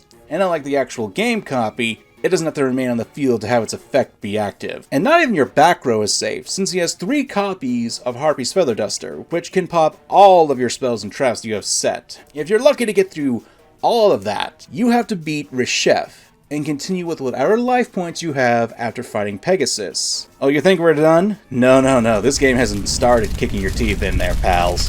Reshef has the ability to look at your hand, and the computer can know exactly what to play to counter you. but that's the least of your worries. A lot of Reshef's 4-star monsters, the ones that he can summon without tribute, tend to have about 1900 attack points, and thanks to the field Yami, they can gain a 30% boost to their stats. Nuvia the Wicked and Flash Assailant with 2000 attack are boosted to 2600. In the real game, both these cards were beat sticks that have massive drawbacks to them, because old school Yu-Gi-Oh card design wasn't the best, but here, they're normal monsters. They'd have no drawbacks. Not helped by his 3 copies of Castle of Dark Illusion. Not only does this card have the same stats and effect that it did in the anime, turning the field into darkness, so even if you change the field, he can change it right back, but its additional effect flips all of his other monsters face down every turn. So if he wanted to, if his monsters have effects, he can just reuse them against you again and again. Which only applies to one of his cards, Sombraya the Dark, which is a 2100 beat stick that can pop a card by lowering its strength by 500. Oh, and remember when I said how Pegasus had multiple copies of cards you're allowed to only have one of? Reshef is worse. 3 Changes of Hearts, 2 Harpy's Feather Dusters, 3 Swords of Revealing Light, 1 Regeki which can destroy all your monsters when played, 1 Monster Reborn that can take the monster that's in your graveyard, 3 Pots of Greed which allow him to draw 2 cards, and 3 Torrential Tributes which should have been Mirror Force considering it pops all your monsters on your field should you attack. And he has all 3 Egyptian God cards. And if he summons even one of them, you're screwed! Game over, man! Game over! Oh, and to top it all off, Reshef's life points? 40,000. Twice what Soul had. Now, this is extremely unfair fight, and for my second run of the game, I'll remind you where I had a cheat that allowed me endless amounts of domino. I wasn't able to beat Reshef, except by deck out. Yeah, fun fact, those 3 Pots of Greeds will put your deck out quickly. However, when I faced against Reshef in a regular run, I managed to beat him with Slifer the Sky Dragon through deck out. You see, Slifer gains 1500 attack points for every card in your hand, and he's unaffected by other card effects, with the exception of the Egyptian God cards himself. So as long as you keep Slifer on the field, pop off a couple of Reshef's cards, and you don't overexert yourself with your resources, and don't let him summon his own God cards, you're pretty good. But I won by the skin of my teeth. But still.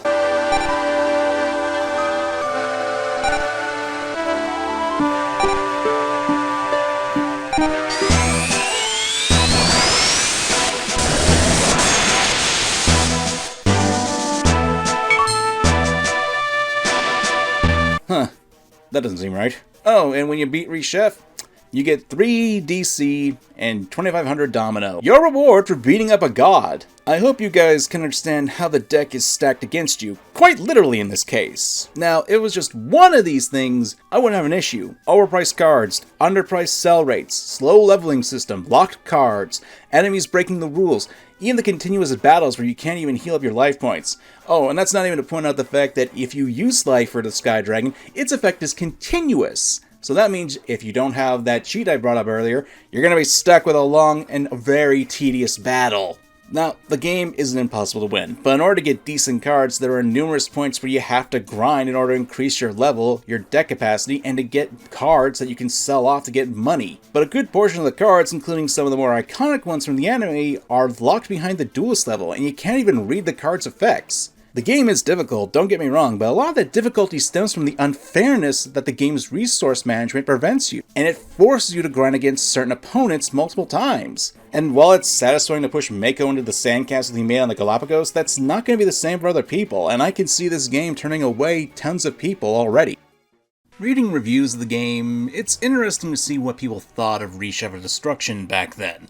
IGN's review giving the game a 5 out of 5 out of 10, it doesn't even touch on the difficulty of the game. Not to mention the card check, it just said it rehashes the Sacred Cards gameplay and hardly talks about the difficulty at all. Typical from IGN, really, especially back in the day. Sonic was never good. Personally speaking, while I don't think the game is outright terrible, there are issues with the game that hold it back, which sucks, because if a lot of the issues I brought up weren't in the game, then I could see this game being just as loved as something like Forbidden Memories. I will admit that the story does require the players to actually have a grasp on previous Yu-Gi-Oh knowledge, both of the manga and the anime, or even the previous game. There's a lot here that a person can get interested in the characters. There's a lot of charm to them, and actually takes what the Yu-Gi-Oh original had with them and does something new. Hell, in the original Yu-Gi-Oh, a lot of these characters were just dropped to the wayside after a while. And that sucks, since I really liked Rex Raptor as a kid, because dinosaurs were awesome. Another aspect that I think needs to be brought up is that there isn't an actual tutorial in the game, especially for the type element system. Sure, that was brought back in the game manual, but most people probably aren't going to have that. God forbid you're a kid who picked up the official copy of the game without actually getting the manual. Good luck with dealing the cursor. But thankfully, I'm not the only one who sees how much potential there is to this game. There's actually a modded version of the game out there, Tolerable Reshef of Destruction, which adds a ton of quality and of life changes to the original game, as well as adding a few tweaks here and there to make it better. Some being that if you sell a card, you get about 50% of the card's worth back.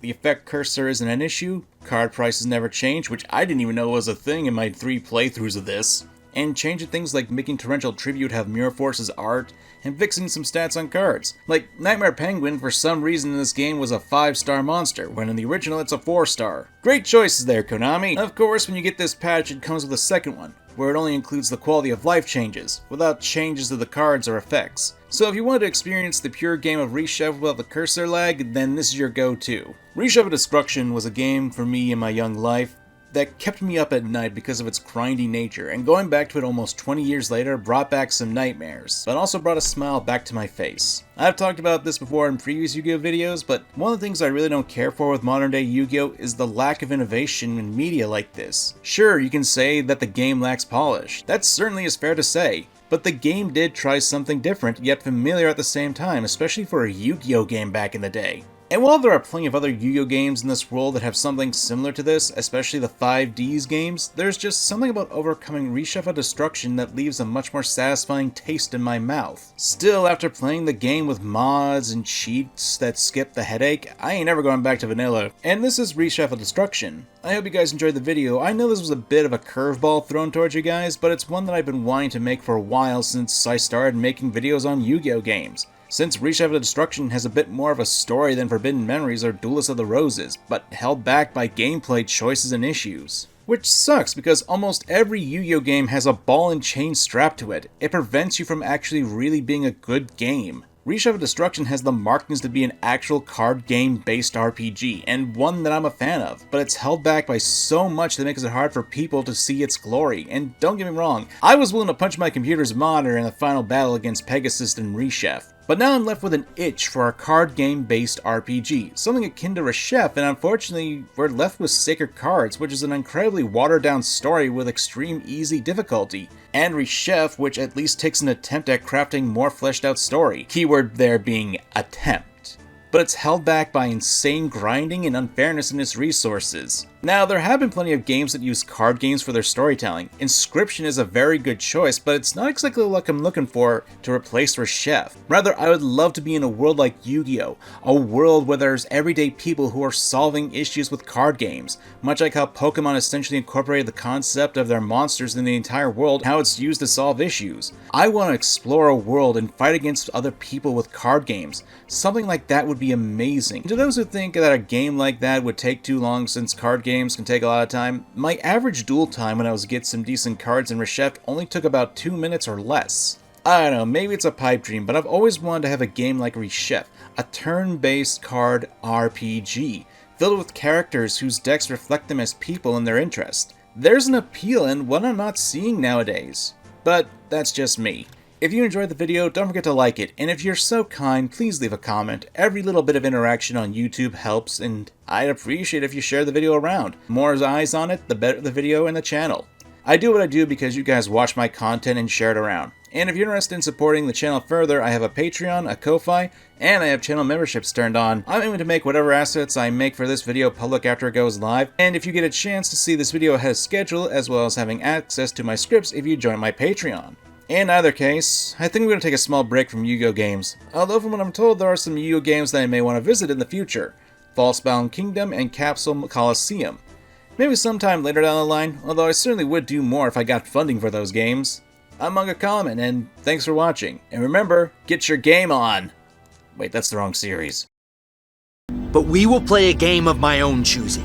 We will battle to the finish in a game called Dungeon Dice Monsters. I think it should be obvious that anyone who watches this channel knows that I love the series Yu-Gi-Oh! Whether it be the anime, the card game, or even the video games, most of the time. It's pretty much this series I grew up with, and consequently, it's still the series that I enjoy to this day in almost all its various incarnations. Like I said, almost. However, back in the day, and it surprises me that I have to be the one to say that since this game was well over 20 years old now, there was another piece of Yu-Gi-Oh history that was created, given a chance of life, and ultimately snuffed out because of poor management. A game that, if I'm honest, I kinda loved more than the actual card game growing up. I'm MangaKamen, and welcome to the game that Konami killed. Dungeon Dice Monsters.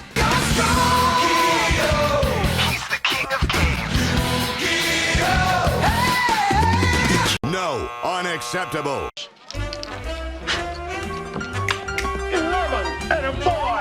Kazuki Takahashi, the mangaka for Yugioh, was a huge fan of games. Shogi, mahjong, card games like Magic the Gathering, and tabletop role-playing games, and this reflected in his work in Yu-Gi-Oh! Originally, the manga was focused around the protagonist Yugi in the Spirit of the Millennium puzzle, dealing with corrupted individuals, bullies, criminals, and even other spirits. This story has been told quite a bit, how when Kaiba was introduced into the manga, with duel monsters being introduced as a nod to Magic the Gathering, eventually the manga and Yu-Gi-Oh! As a whole became focused around the card game. And I do enjoy the card game. I will admit there are issues with this choice though, since I did genuinely like all the games that Yugi and friends played in order to solve their issues. One of my favorites being the first battle against Bakura and the Spirit of the Millennium Ring. Having an entire D&D campaign arc, that was charming in and of itself, and if I'm honest, got me interested in tabletop gaming. After that, the manga decided to incorporate the card game for the most part for the rest of the story. There were times where it did stray from that, and sometimes they were done pretty well. Of course, for the purposes of this video, and ultimately in my opinion was probably the best way to go about it,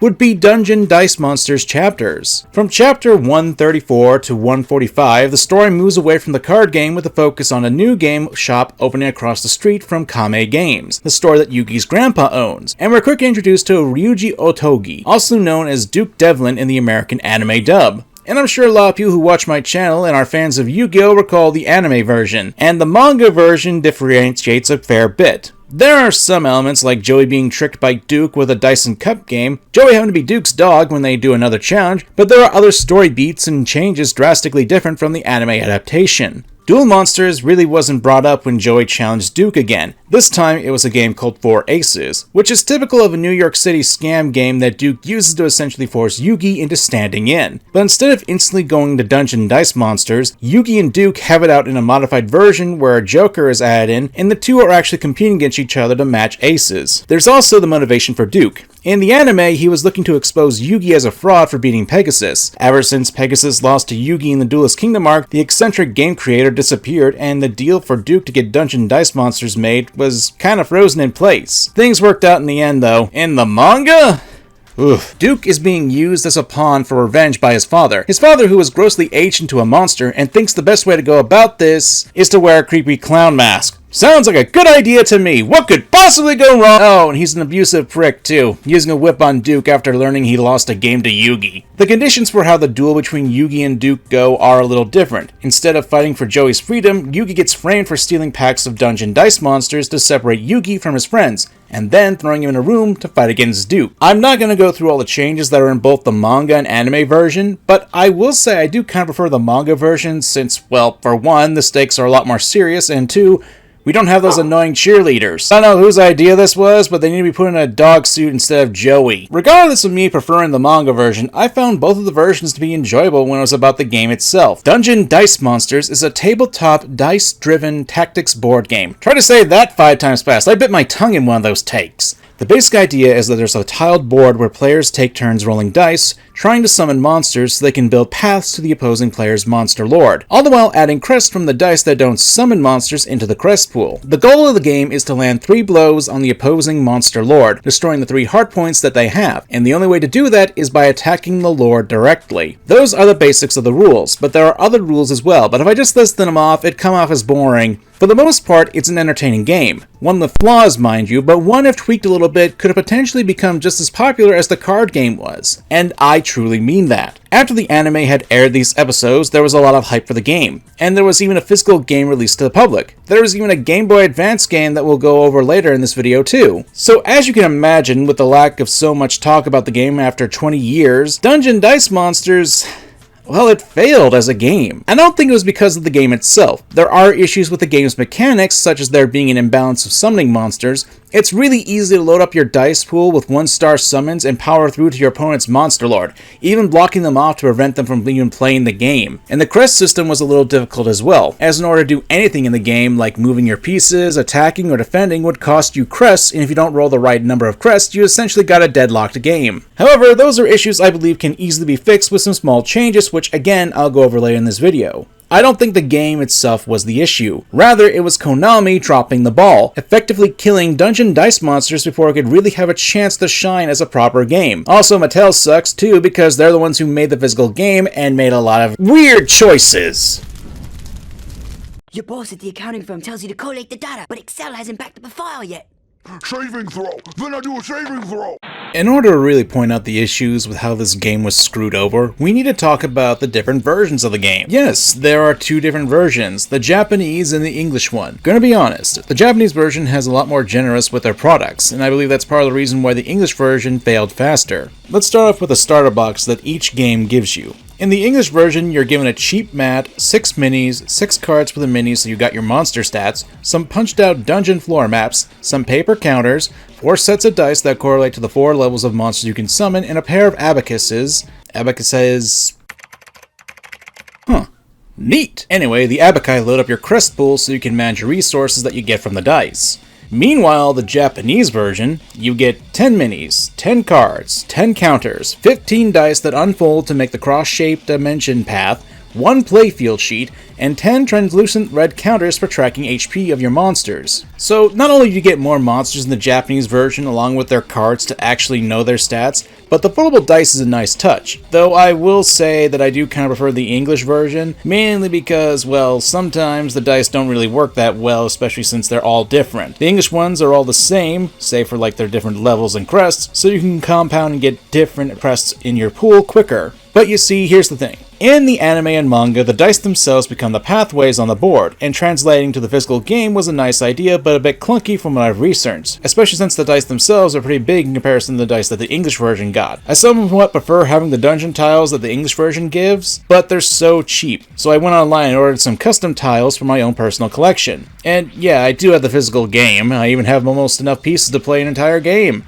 Kinda. In order to even start playing the game, you technically need 15 minis for one player to actually have the full game. There's a mini version where you don't need as much, but I think you guys are already seeing the first issue here. The starter sets don't give people enough pieces to actually play the game in full. And let me tell you, this stuff, especially back in the day, was expensive. I mean, not as expensive now, but I remember when I bought my starter set when I wasn't even a teenager yet, and I was still starting to get my allowance from my parents. The damn starter set cost about $30 from what I can recall. That's about 2 weeks of allowance for me to even consider getting it at the local Walmart. And I was screwed over with that because while I was excited for the game, no one wanted to play it because of the price wall. And even if they did, we'd have the same pieces. In comparison, let's look at Yu-Gi-Oh's card game. In order to start playing the game properly, all you needed to do was buy a structure deck, an investment of $10, and you'd have everything you needed in order to play the game. Hell, there were even things like transporting the game around. To play Yu-Gi-Oh, all you really needed was a flat surface to play the game, and maybe a piece of paper to tally life points with the cards. Dungeon Dice Monsters has a lot of different pieces, and for me to even carry the game to a convention I went to a couple weeks ago, I had to buy a proper case for everything so the minis wouldn't get damaged. So we already got ourselves a number of limitations from people even playing the game. The price, the fact you don't get everything you need to play a proper match, and even the cumbersome nature of setting up a game. Then there were the booster boxes. In Japan, when you bought a booster box, you got 1 mini, an additional foldable dice, and a card appropriate for the monster. In the English version, you just got the mini and the card. And as I recall, these packs cost about $15. So, in order to play the game properly, you'd have to buy at least 9 more of these packs, which would be $135, on top of the $30 you had to pay to get the starter set, which was necessary to get the materials to even use the dungeon. And even then, if you want to have more pieces for the dungeon map,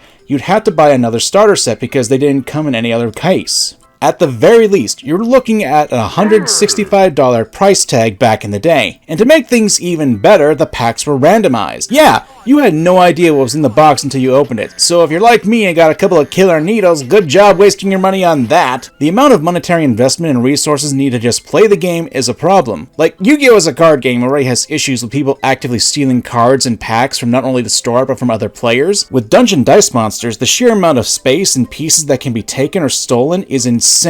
There was a lot going against this game from the beginning, and unfortunately, not a lot of people would be interested in an investment that people wouldn't want to play. I'm just one of those collectible freaks, and because of this, the game has become a bit more of a rarity nowadays, so people will sell parts online for absurd prices. And I do have to point out that the figures, they're not exactly the best quality. The monsters are good for the most part, but the more humanoid characters, not so much. Ugh. Which is a shame, because the game in itself can be fun, if not flawed. But good luck trying to play the game even if you want to do so. Now, with a game like this, you know what would be a good idea? If there was a digital version of the game. Yeah, a digital version of the game that people can take with them wherever they want. Maybe on a handheld console that... Okay, I'm going to level with you. I was going to do that whole YouTuber jazz, considering that the game I'm about to go into and how it's entirely soul-crushing. I didn't want to use that YouTuber cliche. Plus, I already brought up the game earlier, but, Oh, shut up! This game stinks. It certainly isn't the worst idea to convert a game into a digital version. Not only is it possible to make the price a lot more bearable, transporting the game be easier to do, you can also play against computer opponents if you can't find an actual person to play against, plus you can get a lot more of a bigger user base to play it. So it sounds like making a digital version of Dungeon Dice Monsters would be a great idea, right? Well, obviously! Even the original Yu-Gi-Oh card game does this as well. Even back in the day when the game was starting off, we had some video games that had cards on it. Some of them done well, and others... they've got their place in history. This channel is no stranger to talking about these games, and frankly speaking, a game like this for Dungeon Dice Monsters does exist. It's for the Game Boy Advance, and...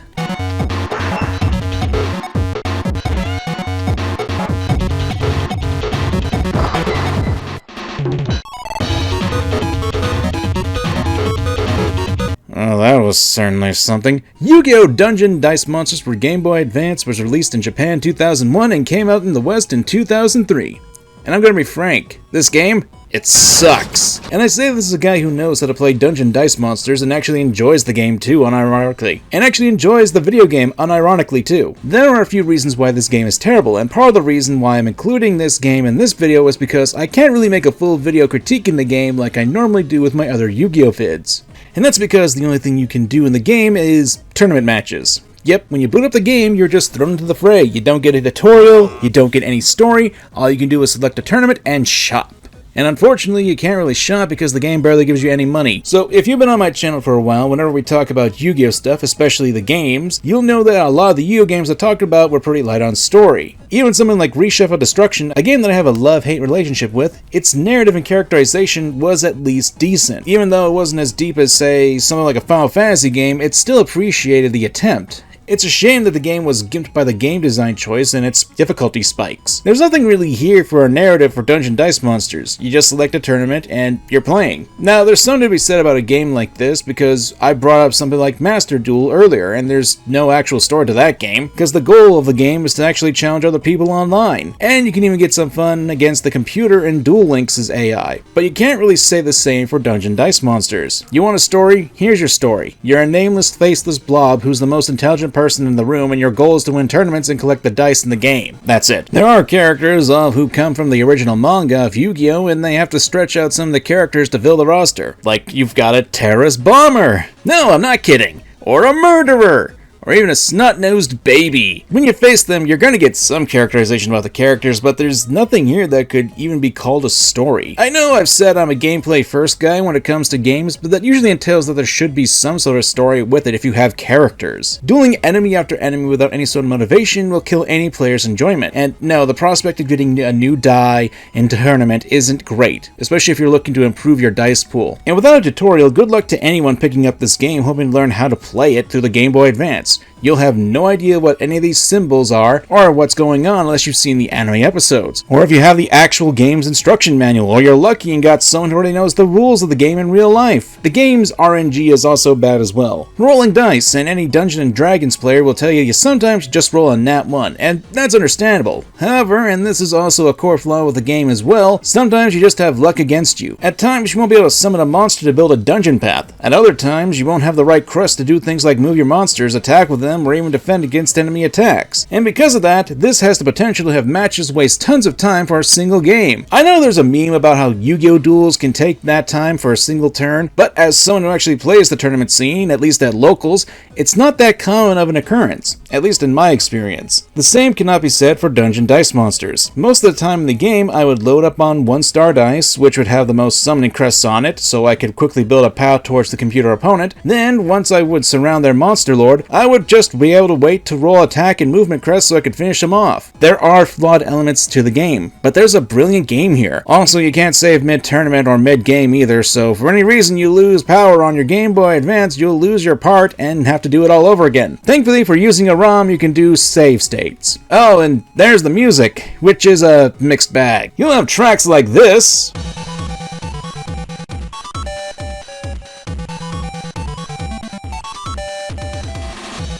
which are decent at best, but then you'll get...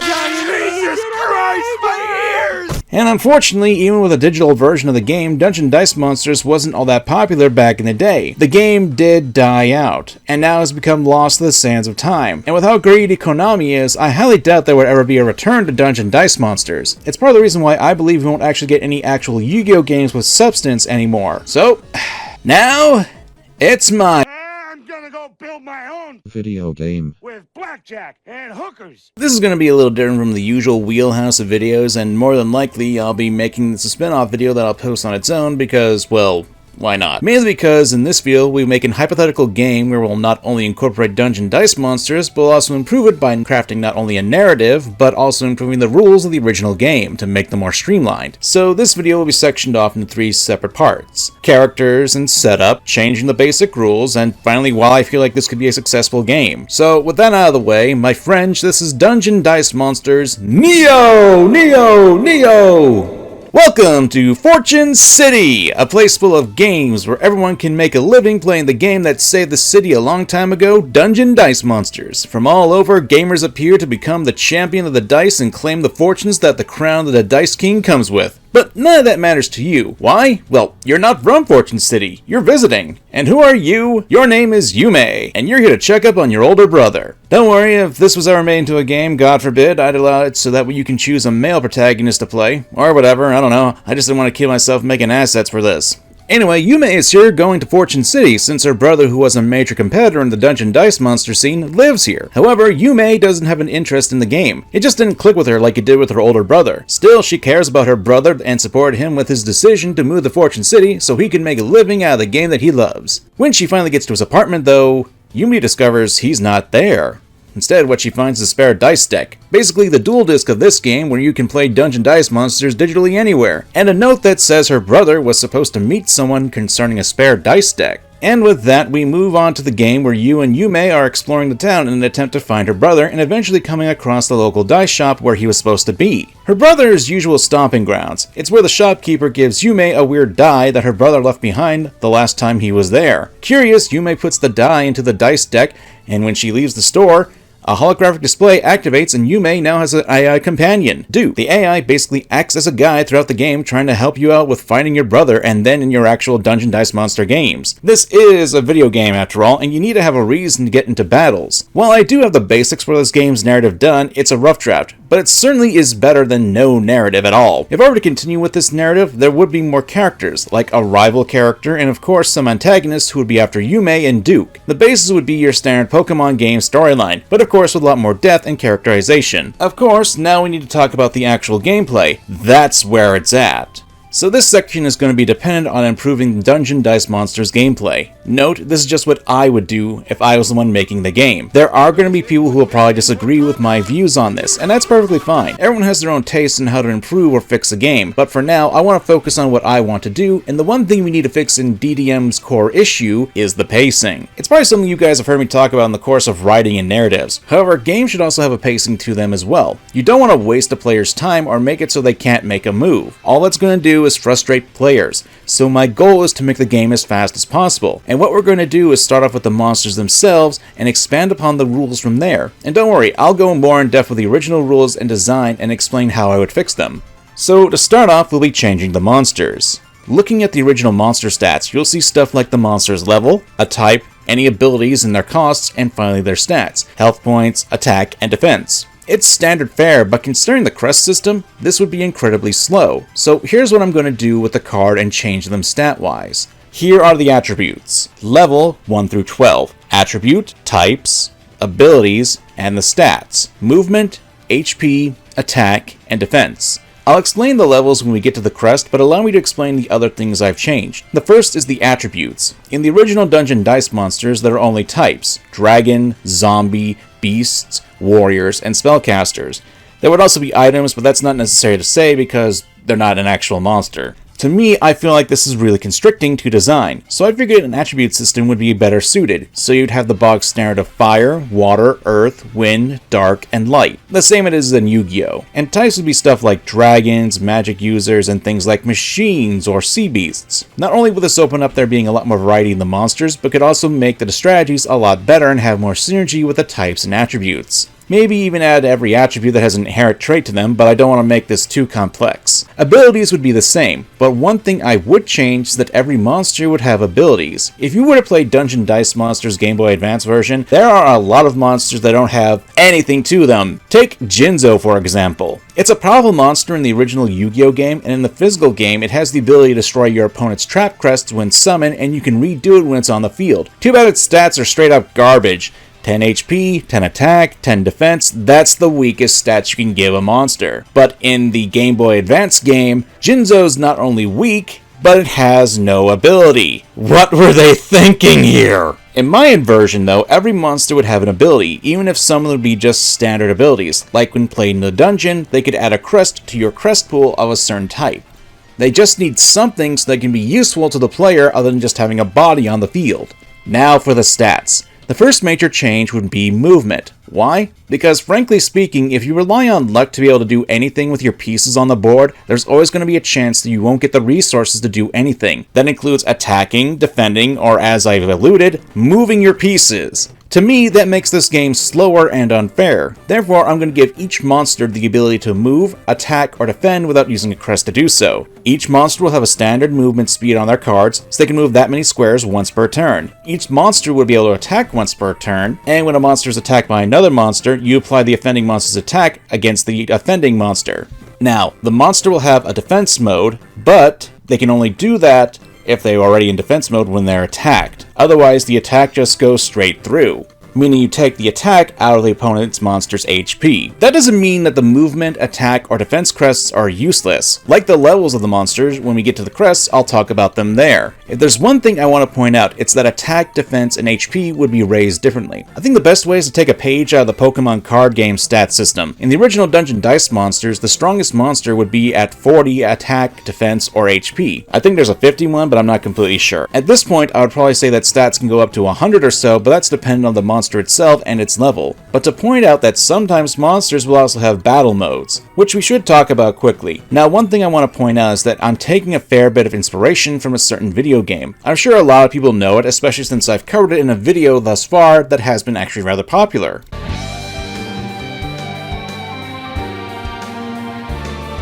Yeah, Duelists of the Roses! In that game, you can move your monsters on tiles, and I figured we'd incorporate something like that here. However, when you move your monster, it has to be in attack position, kinda like a weakness of being offensively set. You can't move and defend on the same turn, so I figured something like that could be a good idea. Speaking of Duelists of the Roses, I think we should also take some time and discuss the crest pool. Since we're removing the need to have movement, attack, and defense crests from doing standard moves, I believe the best way to go about it is to have them act as ability costs, much like how the magic and trap crests were used for skills. To give an example, in the base game, Strike Ninja had the ability to travel 3 squares in the dungeon per movement crest you had. However, in my new system, for every movement crest you used, you'd be able to have Strike Ninja move again during the turn. And that would lead us to the biggest change, and that would be another crest in the pool, and that would be star crests. You see, instead of having the dice have different levels, they would just have stars. And every star you roll, that gets put in your star crests. And once per turn, you can reach into your star crest pool and use them to summon a monster whose star power is the same as the amount you paid,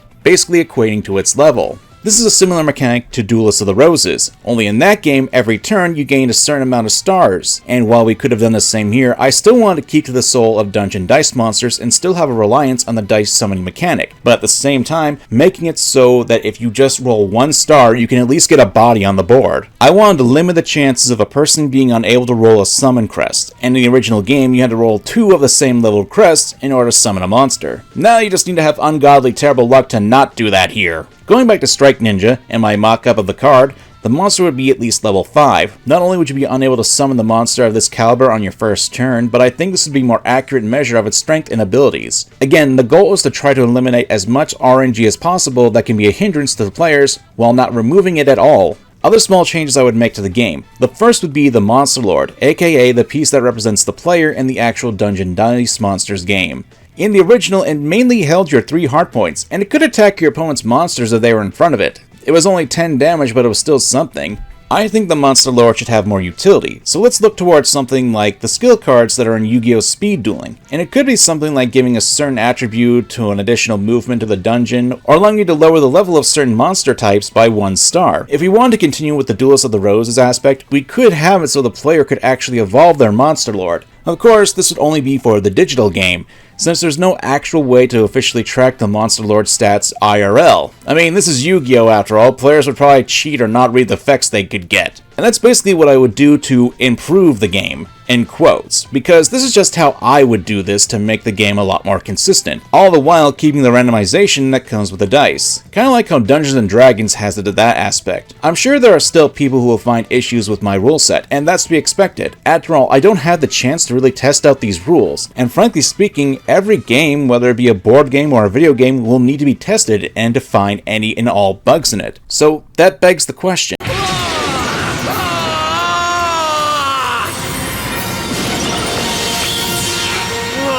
Whether I'm continuing from my Dungeon Dice Monsters video or the video where I just talk about my game's concept, I want it to be known that I love Dungeon Dice Monsters. Hell, I was able to play the game at MomoCon a few times, and that was nice. Granted, my girlfriend managed to kick my ass with the Blue Eyes White Dragon.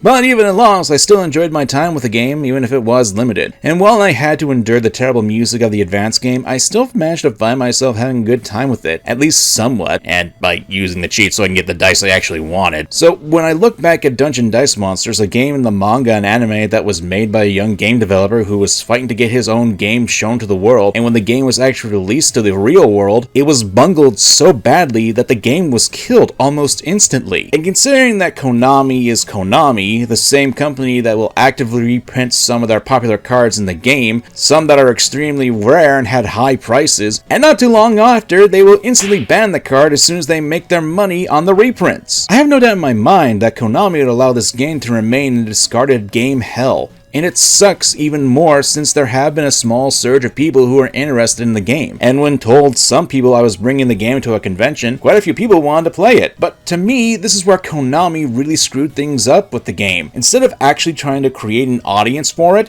they essentially just threw the product out there, and unless you were like me and were able to snatch up a couple of necessary parts to play it, this game is practically lost in the sands of time. Even my own game concept, I don't know if I could even make it, not from a lack of wanting to learn game design or such, because I don't know if Konami wouldn't be the trigger happy to protect their property, even with all the changes and original creatures that would be made for it. Yeah, it's gotten to the point where I don't believe Konami won't be that money grubbing. So I guess what I'm saying is that I really love Dungeon Dice Monsters, but it's clear that Konami and the people who hold this game's rights sure as hell don't. Maybe that's presumptuous of me to say, and you're not wrong, but having seen a game that can be made great be treated like dirt? I don't know. Well, if you guys enjoyed the video, thanks for watching, especially if you got to this part of the video. I appreciate it, and if you enjoyed my game concept, put in the comments, "Go! Dice roll!" Lets me know how far you guys got into the video and if you have interest in what I'm actually talking about. I'm MangaKamen, and I'm kinda sad after making this video now. Later.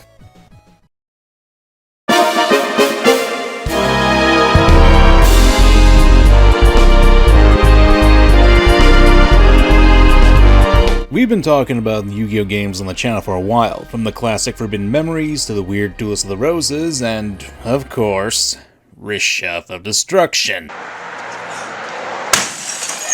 The thing about Yu-Gi-Oh games, especially in the early days, there was a lot of experimentation. This is due to the original Yu-Gi-Oh manga. If you're not too familiar with early Yu-Gi-Oh, which if you aren't, I'm curious why you clicked on a video talking about Yu-Gi-Oh, in the early days, the manga by Kazuki Takahashi wasn't focused on the iconic card game that steals your hard-earned money nowadays. Early Yu-Gi-Oh was focused on various kinds of games. The idea was that Yugi and the Spirit of the Millennium Puzzle would solve the issues of the week via games. From things as simple as stopping a bitchy teacher from embarrassing his friends, to sticking your hand in a sneaker that had a frickin' scorpion in it, to stopping a terrorist attack! Yeah, not gonna lie, I love that insanity. But when the actual card game popped up, it was initially just to be a nod to the iconic Magic the Gathering. There wasn't really a proper rule set for the game at the time, and when the fans wanted the game, there wasn't a lot of good design works going on. It's why when you look towards the earlier cards of Yu-Gi-Oh, you'll get a lot of cards that are, well, useless. Frickin' Bolt Esgar Go, am I right? Really, early Yu-Gi-Oh didn't have a lot of great effect monsters going on, and the spell and traps weren't all that great either. Things like the Legendary Sword, or Beast Fangs, or Dragon Treasure were just copy-paste equipped cards and only changed effects. It wasn't until the Magic Ruler set that you got some actually useful monster effects that could be used for more combos and deck searching, though it really started to kick off with Pharaoh's Servant if you ask me, since that was the pack where we got Jinzo, the Fiend Mega Cyber, Thousand Eye Restrict, you get the point. These were monsters that had decent effects and could be used to help strengthen the field. This was also reflected in the video games. If you look towards the early games of Yu-Gi-Oh like Forbidden Memories, the game mostly focuses on fusing your monsters, using field spells and powering up your monsters with base magic cards. Monsters didn't have effects in the game. It just wasn't programmable and really wouldn't fit the game's goals. Conversely, if you look towards the only Game Boy Color game that we got in the States, Dark Duel Stories, a lot of the monsters in that game didn't have the effects that they would have in the real life game, and monsters would be normal monsters that would have effects. And this would be translated into games like Reshef, which did get more in line with the actual card game, but still have oddities with it here and there. So where does this leave us with today's game, the Falsebound Kingdom? Well, it's a different beast entirely. There are no cards, and it's more of a tactical RPG, akin to that of Ogre Battle, Shin Megami Tensei, and other various games with similar mechanics. While I do like it when the Yu-Gi-Oh games do experimentation with the IP, this one is a little different since it's more removed from the actual card game, electing to have the monsters act as your units. So come with me, my friends, as we talk about Yu-Gi-Oh and the Falsebound Kingdom. I'm MangaKamen, and this is it.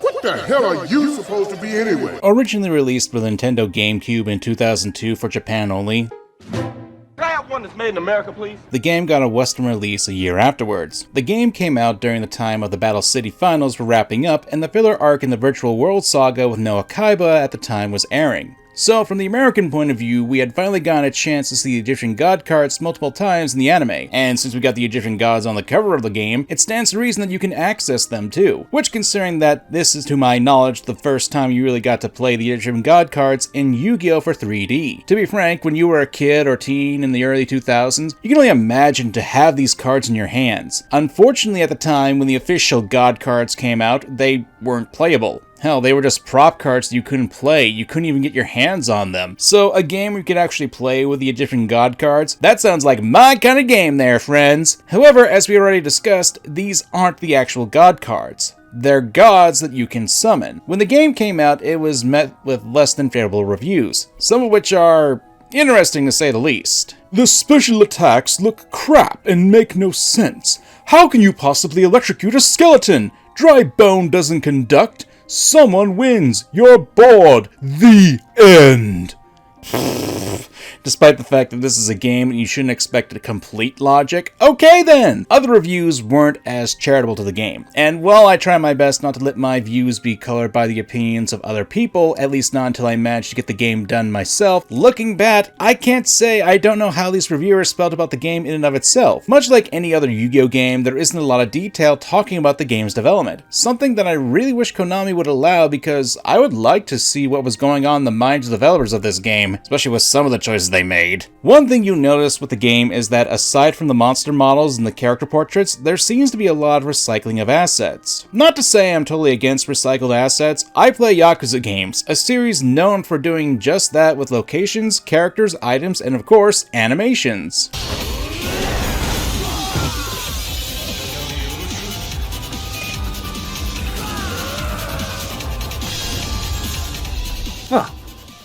That's just lazy. However, when you realize that we're supposed to be in a European-based game world, and you see a lot of digital characters that are just repurposed from Forbidden Memories, so it's weird when you see characters who are dressed in Egyptian garb walking around. So what's the actual basis for the game? Well, when you boot up the game, you start off by choosing Yugioh or Kaiba. This means you can get 2 campaigns with this. Of course, once you complete both of them, you can unlock a prologue campaign with Joey in it, and once you beat that, you can unlock challenge mode. Now, normally, I would go through all 3 of these campaigns and explain the plot through them all. However, not only do I feel that the plot isn't really all that strong, but the presentation of the plot doesn't really lend all that well credence and is completely boring. I will say that if you play as Yugioh or Kaiba, you do get differences, but the basic premise is still the same. There's a new gaming company that has a new AR game that has blatantly stolen the design of Kaiba's dual disc for the cover. However, when our cast enter the digital world, oh no! Something happens and the group are now trapped in the digital world. This has never ever happened before! Not that I don't hate this kind of plotline, it can be a fun story, with people being trapped in a gaming world and how they react in turn. It's kind of like an isekai storyline which can be played for fun. Kaiba's lines can be especially entertaining, especially when he's talking to the NPCs. Nope. Other than to say that I'd like to open your skull and see how much brain matter you're missing. Jesus Christ, Kaiba's freaking ruthless in this. This must be the manga version. The problem is with both execution and presentation. Most of the time the dialogue is presented in simple text boxes with still screens, which on their own isn't a bad thing, but this is Konami, with a very popular IP and reusing characters from previous games. For systems like the Game Boy Advance or even the N64 at the time, this sort of presentation is fine, especially from big corporations. There's no animated cutscenes for the story, and are regulated to only battle scenes, which the god cards will be reused. Hell, if we got some voice lines from the English cast, that would probably heighten the dialogue for the game quite a bit. I would have loved hearing Eric Stewart say that line I just quoted. Never underestimate the power of great voiced lines, even if they're just used rarely. They would have punched up the dialogue greatly and made the game a lot more memorable, because while there are some wild lines in the game that I could easily see become memeable, it's hard to have that pulled off because they aren't voiced. There are 2 voice lines in the game that I'm aware of, and that's when you input the Konami code during the actual gameplay sections. Depending on the campaign, you'll get Yugi or Kaiba saying, Yu-Gi-Oh! There's an actual reason to input the code to do this, but that's really the only actual voice lines you'll get in the games. Bada bing, bada boom, I'm done. Learn from a professional, kid. Then there's the actual game graphics. Now, I'm certainly not a graphics guy. I've said this multiple times on my channel. If a game can be good enough with the gameplay, then the graphics won't ruin the experience for me. However, they still hold some level of importance, especially considering when you're talking about something as iconic as Yu-Gi-Oh!, which has a rich history of designs for its characters and monsters and crafting fun fictional worlds. However, you better get used to seeing the same forests, towns, fortresses, beaches, and fields, since you'll be doing a lot of the battling in them with the monsters. They are passable and not bad, but they don't really have anything memorable to them. Even the final stages, when you're in a computer world's mainframe, which is probably the most memorable and poorly designed still, it's just a standard computer world. The actual best part of the graphics are the monsters that you have. For a 2002 GameCube game, the monsters actually look really good and are good representations of their card counterparts. While the animations in the game are a little stiff here and there, I still found the in-game models to be really good, at least in the battle sections. Besides, King of Yami Makai does the Kamehameha, so it's all good for me. The overworld is a little bit different, where the models are a lot smaller, but as I said, graphics and presentation are one thing. It's the gameplay that's king for this dork. So how's the gameplay?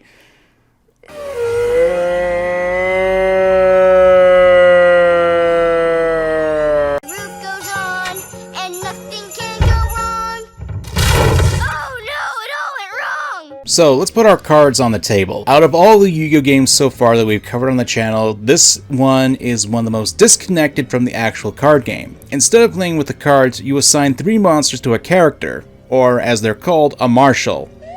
Ugh, no, not that kind of marshal.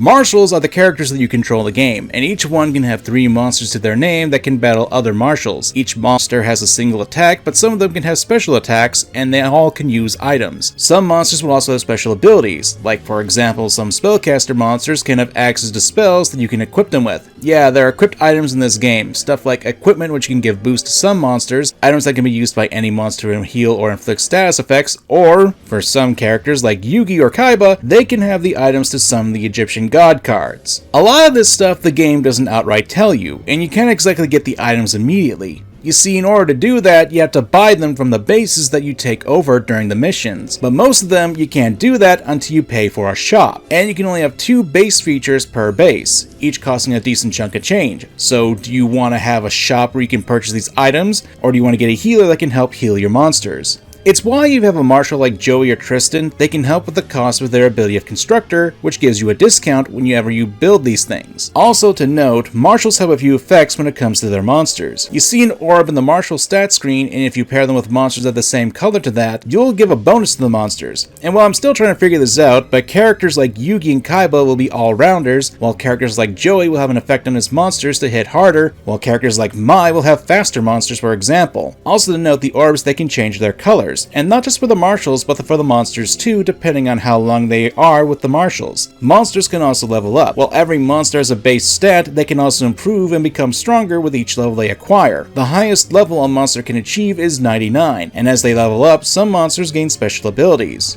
Monsters will also be divided into types, much like in the original game, but with a lot more broad subjects. We got spirits, spellcasters, warriors, machines, darklings, beasts, and dragons. And in that order, that's the best to worst types. Sorry Kaiba, looks like your blue eyes white dragons aren't good enough for this game. It's not possible!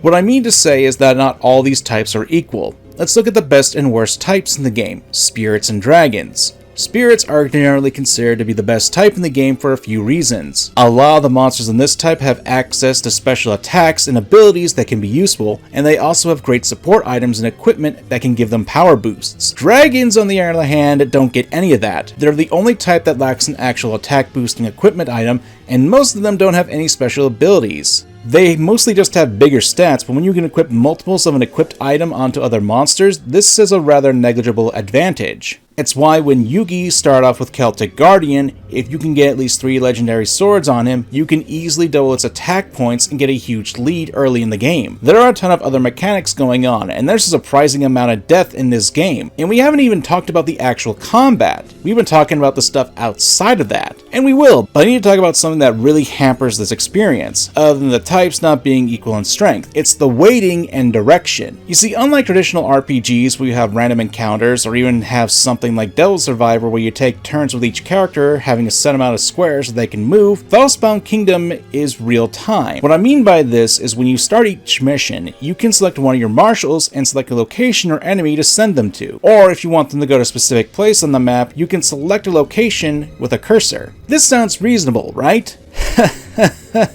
Right?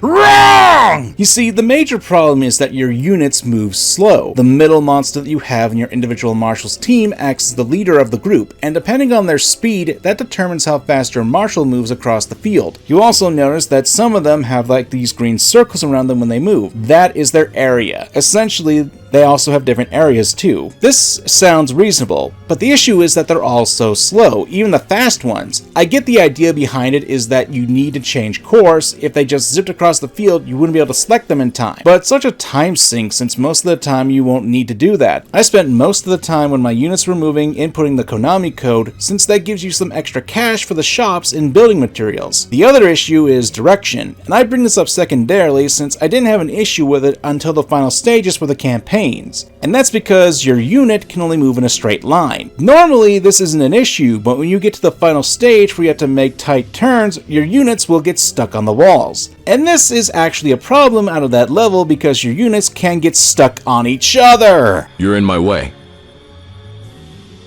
Sir, you're in my spot. Son of a bitch! All of this just wastes your time, and trust me, some of these missions can take a long time to do because of this. It's probably why the campaigns feel so long as they do, because they have all this padding, which sucks because while the combat system is simple, it can be fun, especially when you can learn more about the individual abilities for each monster. Some monsters can inflict status effect like blindness or paralysis, spellcasters can cast spells from their inventory, and every machine monster gets access to an equipped that can inflict the confusion status. And confusion can be a good status effect as it prevents monsters from guarding and using items of their own. Monsters will take turns battling based on their speed stat and can attack, defend, use a special ability if they have one, or use an item. Each monster has its own uniqueness, with a type or stat, and each monster can have a number of actions per battle based on the AP they have, action points by the way. They're represented by the stars next to their HP, which as they and the marshal level up can increase. It was because of that Mai and the Harpy Ladies unironically became one of the best teams in the entire game for me. Not only because she was probably the fastest unit, but her Harpy Ladies, each being their own unique monster, they had an affinity to her. They were also able to attack numerous times because she has a lot of good AP. There's also their special attack, Triangle Ecstasy Spark, which did a ton of damage to each of the monsters on the opposing side when used. But again, while every type has its advantages and disadvantages, there isn't a lot of balance with that. Some monsters, like the Harpy Ladies, also get special treatment because they have specialized equipment for them to use. Hell, strap on a couple copies of Multiply on Karibo and you have a weapon of mass destruction here. Am I ugly? My eyes!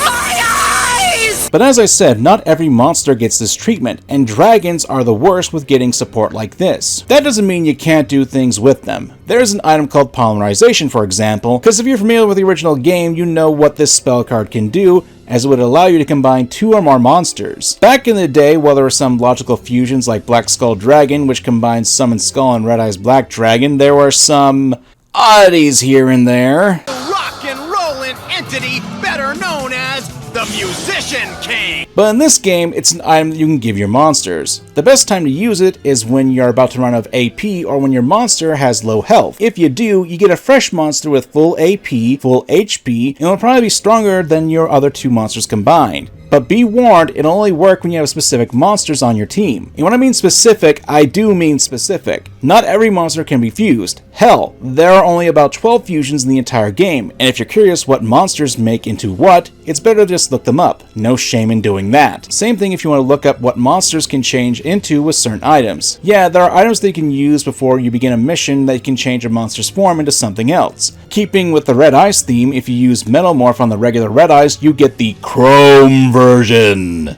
Everything is chrome in the future. There is surprisingly a lot of depth to the gameplay of Falsebound Kingdom, but unfortunately it's tied down by a lot of issues in the design of the game. There's a clear imbalance of the monster types, and some of them are just being left out to dry. And of course, there's a good question. How do you get these monsters in the first place?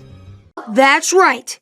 California. They're called Tappy cards. There are a few ways to get monsters in the game. The first is whenever you get a new marshal in the game, they automatically come with 3 additional monsters. How do you get these marshals? Well, they just show up at the end of the missions. Yeah, you don't really need to do anything other than to play the game to get them. While there are some of them that make sense, like Joey showing up, the characters just pop out of the ether, and a lot of them not even being hinted at in the game. Alright, so I finished this level and congratulations! You just got Tristan Taylor! But I didn't want Tristan Taylor, and too bad! I'm not knocking on the idea of getting more marshals or monsters this way, but there should be some actual characterization and setup here. Most of the characters like this don't have any actual personality, and unless you happen to be one of the chosen ones who's a part of the main cast, most of the time these characters just become muted heads. And I'm not saying you need to have every character show up to give their 2 cents on the events in the game, but there's a lot of lost potential here that Konami could have done, especially with this format of gameplay. If Konami really cared about putting out a decent product, they could have expanded upon this where you could have had the player select one of the characters that you have and have a campfire conversation with a marshal of your choice. You don't even have to go the romance route with this, just have it be the characters talking about the current situation where they're trapped in a video game or learning more about the characters.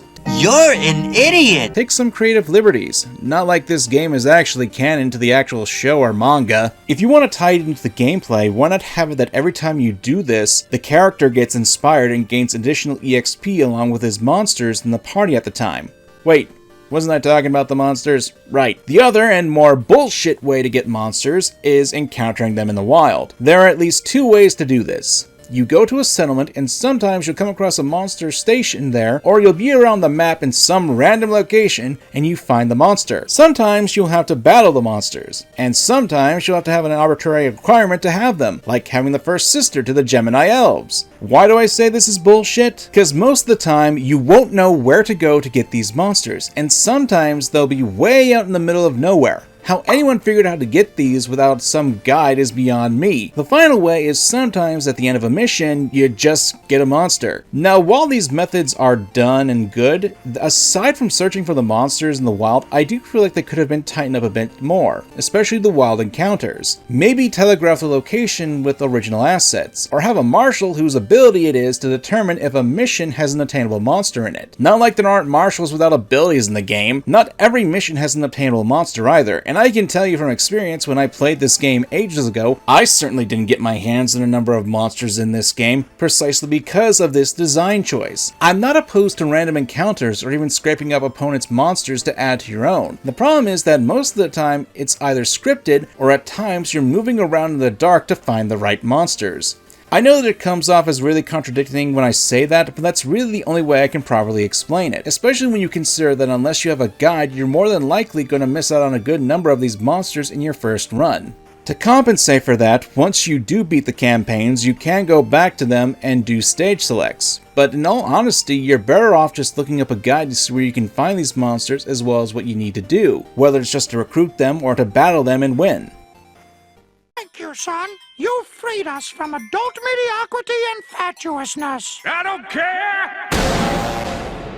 As the guy who's been in the Yu-Gi-Oh scene for ages, for almost my entire life, I'd have to say, I feel that there's a lot of missed potential with this game. Konami as a company is one that I have a love-hate relationship with. A good portion of that is how they basically treated the Yu-Gi-Oh IPs since it's been in their possession. In each of these videos I've talked about Yu-Gi-Oh games, I've made it a point to talk about how each of these games feel like they're missing something. There's a ton of potential with Yu-Gi-Oh as a franchise, and even more so in video game format. Duelists of the Roses is still probably my favorite game of the old school, because it had a good blend of the original card game, but changed it up so much that it became its own entity. It still had its issues with how the game was extremely easy to beat and how it didn't do anything with its setting. Reshef Destruction, another game that I covered not too long ago, had a lot more going for it, but it was bogged down by poor choices with game design. But Falsebound Kingdom? A game where you essentially have an isekai before it became a bloated down genre, all because of some evil guy named Scott causing the plot. It feels like Konami just made this on the side and threw it out there. Hey all, Scott here. From the visuals not being the greatest, to the bare bones story, to the time wasting, if this was released in the modern day, you'd probably see people breaking copies of this game in the street. And that sucks, because if they actually tried with this game, they could have had a gem here. So for this section, we're gonna go over what I would do if I had the time, ability, and skill to mod the game. If anyone who's a modder is listening to this and you want to steal these ideas for modding Falsebound Kingdom, go right ahead. First off, we need to have more variety in the maps. It's sad that the only ones that actually stand out more are the ones with large bodies of water that break up all the green, gray, and brown that you get to see. Secondly, balance the types. Make it so dragons can have prominent abilities and a proper equip item to their names so they can get a decent power boost. Thirdly, the music. I know I didn't talk a lot about it in this video, but a lot of it is recycled from previous Yu-Gi-Oh games, and no, not remixes. Some of the music is straight up taken from previous Yu-Gi-Oh games, especially Duelists of the Roses.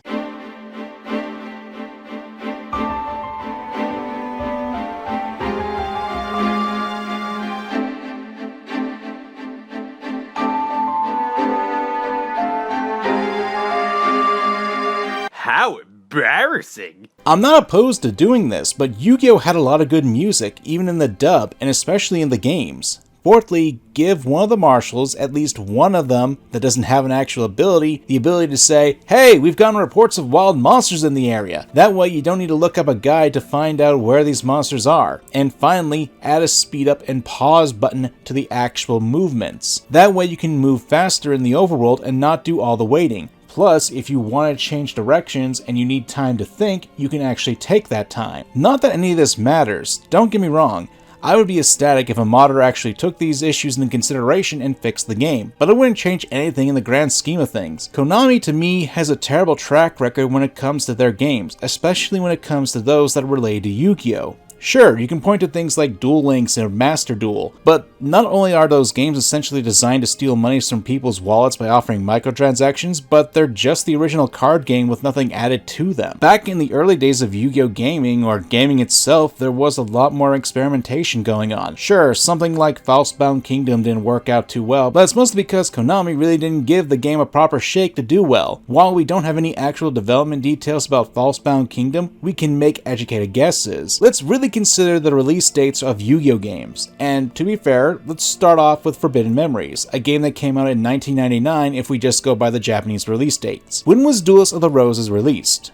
2001. Now you might be thinking that 2 years for a game like this doesn't seem too unreasonable, but if we consider other releases during that time frame, between these two games, 5 other games were developed by Konami. Yes, some of those were Japan only, but that only strengthens my point. When did Falsebound Kingdom come out? 2002. To be specific, it took 1 year and 3 months between Roses and Falsebound to happen, and that wasn't the only game that was being developed during that time at Konami for the Yu-Gi-Oh! Franchise. 2 other games, one including the Sacred Cards, were released. And this is just the Yu-Gi-Oh! Games. Who knows whether games were being produced and developed by Konami at the time. On a side note, this is how I learned that Norihiko Hibino composed the music for Sacred Cards and Reshef of Destruction, the same guy who made music for Metal Gear Solid 3 and various other games. Good job. But my main point here is that Metal Gear Solid 3 has awesome music and you should totally go play that. What a thrill.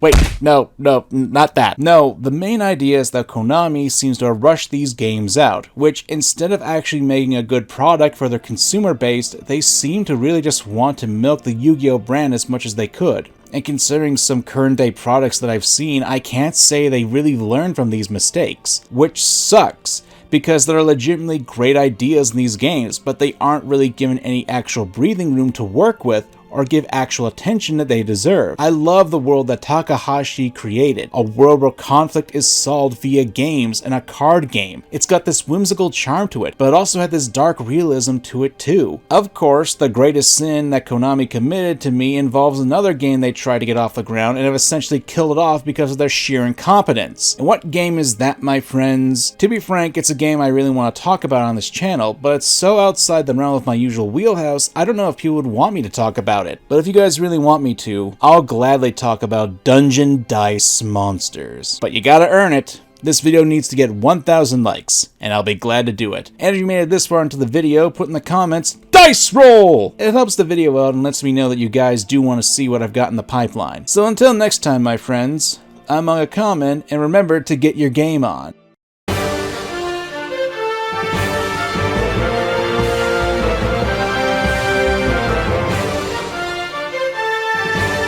We've been having a bit of a kick on Yu-Gi-Oh! Games on the channel, and I gotta say, I'm not opposed to talking about them, but we're kinda getting to the point where most of the games are just straight up card simulators without additional elements thrown in. Don't get me wrong, as someone who's currently trying to build his own Mimighoul deck IRL right now, I do love the physical card game. But as I've stated numerous times on this channel, I do miss the days of when the actual Yu-Gi-Oh! Video games would branch off from the actual card game and explore different avenues of gameplay, or take the card game and twist the rules to fit something different and make the game a lot more dynamic, if not bullshit. This wouldn't be the first time you've heard this, but one of the reasons why Pokemon has a lot more staying power than Yu-Gi-Oh!, at least in my humble opinion, is that there's outside media that you can enjoy in the series if you feel the games have fallen on hard times. Whether that be the anime, the card games, or even the side games, there's a reason that Pokemon has a lot of staying power, and that's because of its diversity and its content. Yu-Gi-Oh! Doesn't really have that, at least not anymore, and even with the anime... Then we'll go back in time and unerase it. Going back in time is impossible. It's not if we build ourselves a time machine. Dear God, someone shoot me now, we're in the darkest timeline. Listen, even with all my issues with the series of Yu-Gi-Oh!, I still like it. And having gone back through a ton of older games and experienced them again has been a blast to do. But unless you guys can throw some obscure Yu-Gi-Oh! Games my way, we're slowly reaching the conclusion of the Yu-Gi-Oh! Games series. Oh my God, my ears, my eyes, my brain! mean? And with that out of the way, let's talk about the one game that's been heavily requested since I started playing the games on the channel. Yu-Gi-Oh! Capsule Monsters Coliseum.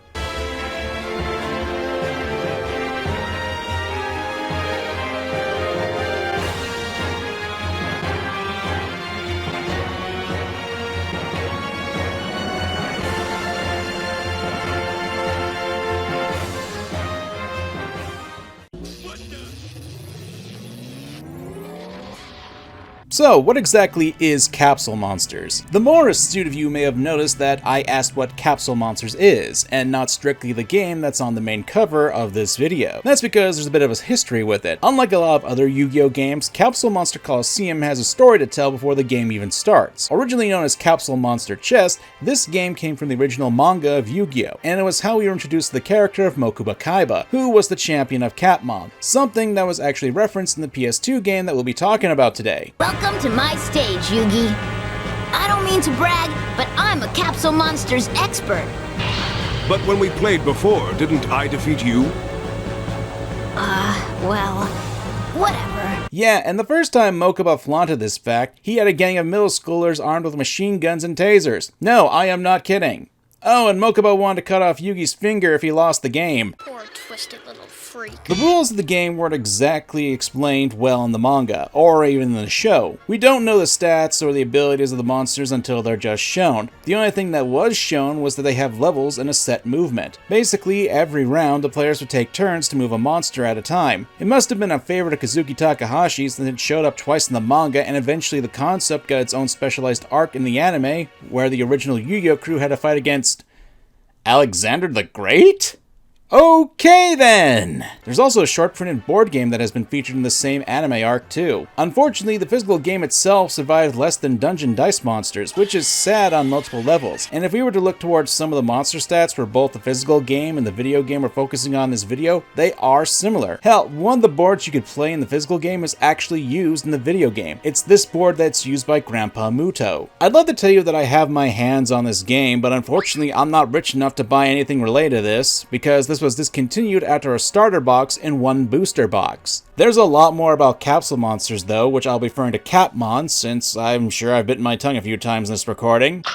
Son of a bitch! There are actually other games that are built around Capmon. Yu-Gi-Oh! Monster Capsule Breed in Battle is a game that actually managed to expand upon the rules and how you actually can breed your own Capmon and have them battle. Honestly, if anyone can point me in the direction of an English patch for the game, I'd love to at least try it out. This game was made during the Season 0 era of Yu-Gi-Oh! And actually features similar gameplay to what we saw in the manga and in Season 0. But what we're able to gather, you essentially raise your own monsters in the style of Digimon, and then you can take them to battle against other characters in the game, along with there being a versus mode, and every monster has its own unique abilities and stats, as well as having a rock, paper, scissors mechanic. Unfortunately, this wasn't released in the West, just kept in Japan, so it's a shame. Another game that is tangentially related is Yu-Gi-Oh! Monster Capsule GB. It's a Game Boy Color game that we sadly as well didn't get in the West, but it looks interesting, especially since it has a plot that I find at the very least intriguing, which is sad to say because Yu-Gi-Oh! Games don't typically have a very detailed story. A little background. In the original manga, after Yugi defeated Kaiba, Kaiba was in a bit of a catatonic state where he was basically trying to pick up the pieces of his heart. However, after the events of the Monster World TTRPG arc, the Spirit of the Millennium Ring finds its way to the comatose Kaiba and possesses his body. He then invites Yugi and friends to participate in a Monster World tournament, stealing the souls of Yugi's friends and putting them into figurines. I bring this up because of the connection and gameplay with Capsule Monsters that is in the game, but also to point out there's quite a bit of another side of Yu-Gi-Oh! That I personally didn't even know existed, at least not until I started doing the series. And on the plus side, it looks like there's a fan translation for the Monster Capsule GB game floating around out there, since I was able to find an English playthrough, so who knows, maybe that'll be on the table for a future video.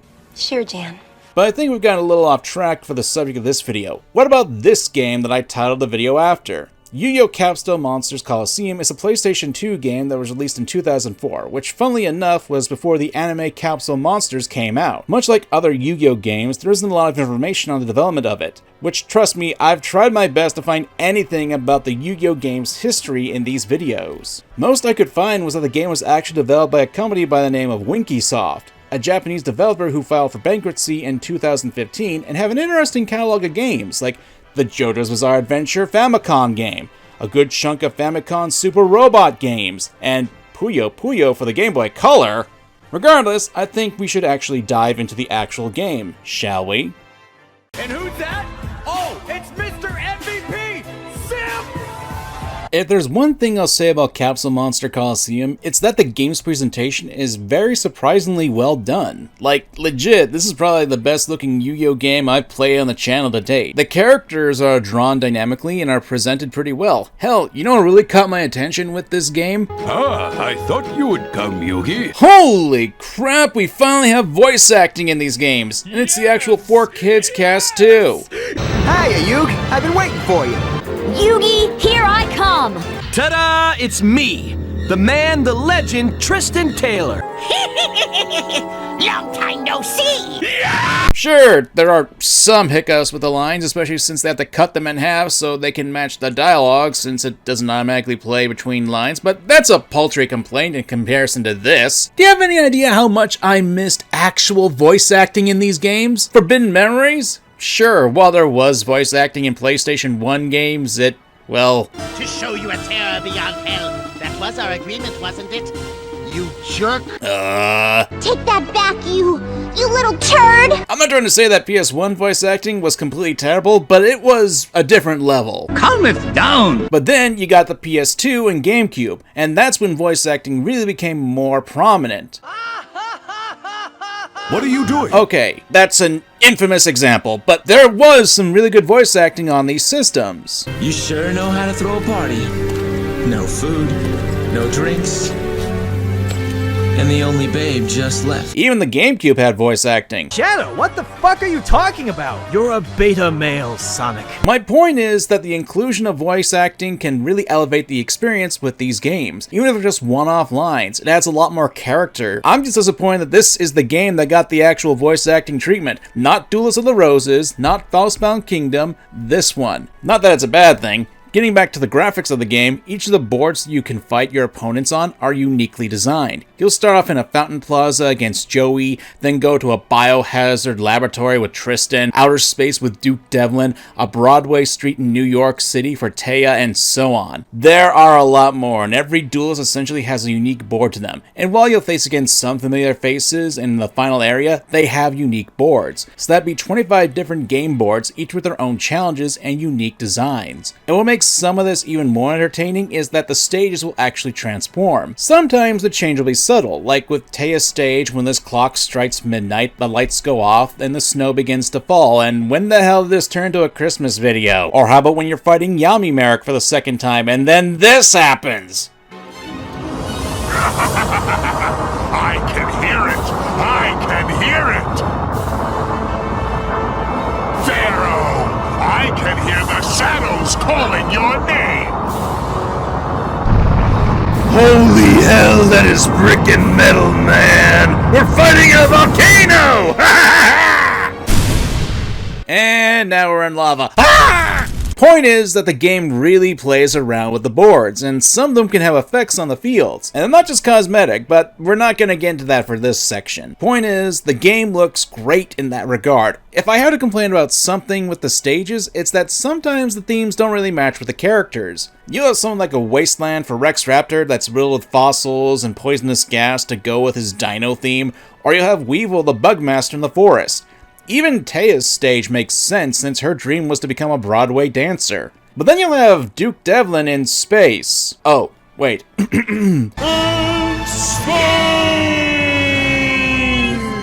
Bandit Keith in a pharaoh's tomb, or Mokuba in an electrical plant. Twisted little freak. But it's one that I do have to bring up, because it's not like you couldn't have proper levels that accurately represent the characters. Like how Bandit Keith could have been sent to casino, since his ace monster in the anime was Slot Machine and would go with his monetary-based personality. Oh yeah, there's also the music. Honestly, while the music was fine, it was pretty unique for a Yu-Gi-Oh game. Like, I certainly wasn't expecting Christmas music in a Yu-Gi-Oh game, that's for sure.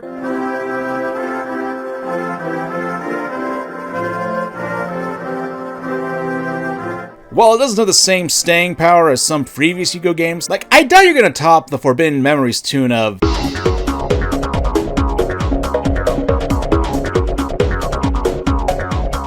But it does have its own charms.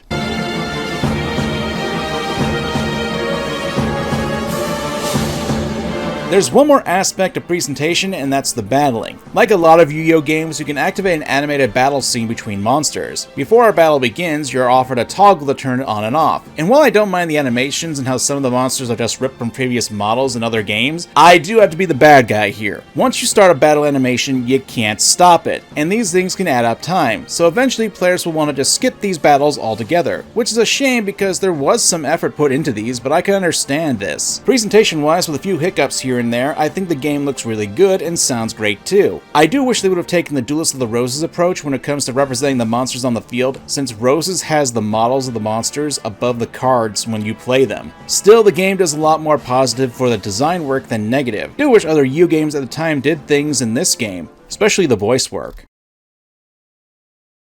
Alright, there's one more thing to talk about, and that's the story of the game. There really isn't one, so that's why it's at the end of this section. The only narrative tool that we have is that there's a tournament going on, and you're playing as Yugi and your goal is to win! I'm not against this. It's kind of fun to actually playing as Yugi and Yami Yugi. Now I can live out my dream to be like Dan Green. It's time to duel! I do wish there was more to narrative, but that doesn't mean I don't mind it at all, but that's only if the gameplay is actually solid. And surprise, surprise, it is! Who wants to play video games? This is where the bread and butter of the game is, and I will say, as a game, Capsule Monster Coliseum is fundamentally strong. It has a few hiccups, but on the whole, it's a fun experience once you get the hang of it. Of course, while I say that, after we put a name onto the game, and we're finally given the option to crystals where we can make a custom build or having a starter kit, it's confusing. Now, if this is your first time playing this game, you'll have no idea what any of this means. You see, in order to play it, you need to make a statue that represents you on the field. You need to pick an attribute, and then add the cosmetic parts of it. They don't have an effect on your piece or monsters. The attribute is pretty much the only important factor. Again, you wouldn't know any of this if you're just starting out. So it's probably really tempting to just take the starter kit, but let me tell you, no! Don't do it! It's a trap! You triggered my trap card! You see, starter kits don't allow you to distribute stats for this piece that you're making, and pretty much 2 out of the 3 stats are useless. The stats are as followed.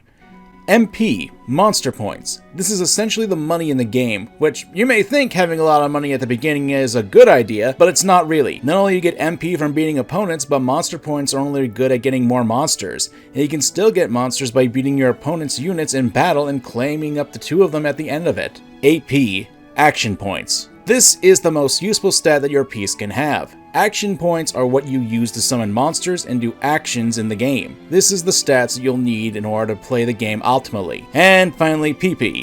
Power points are the health of your statue. You see, in each match, you can win the match by destroying the opposing team's statue, so it has its own health pool. It sounds like it's necessary to have a lot of health in the game, but in my experience, I was only attacked once. You just gotta have your defenses up with your monsters and you'll be fine. Now, I brought the attributes, and I suppose I should talk about them. In addition to a lot of the Yu-Gi-Oh games, there's an attribute system where some attributes will be stronger against other pieces, as well as gaining a boost in certain areas on the game boards. Now looking how this is done, it's clearly messy. I understand. Well, that makes one of us, buddy. But to make it simple, there are at least 2 different chains for elements. Light is strong against dark, dark is strong against earth, earth is strong against thunder, and thunder is strong against light.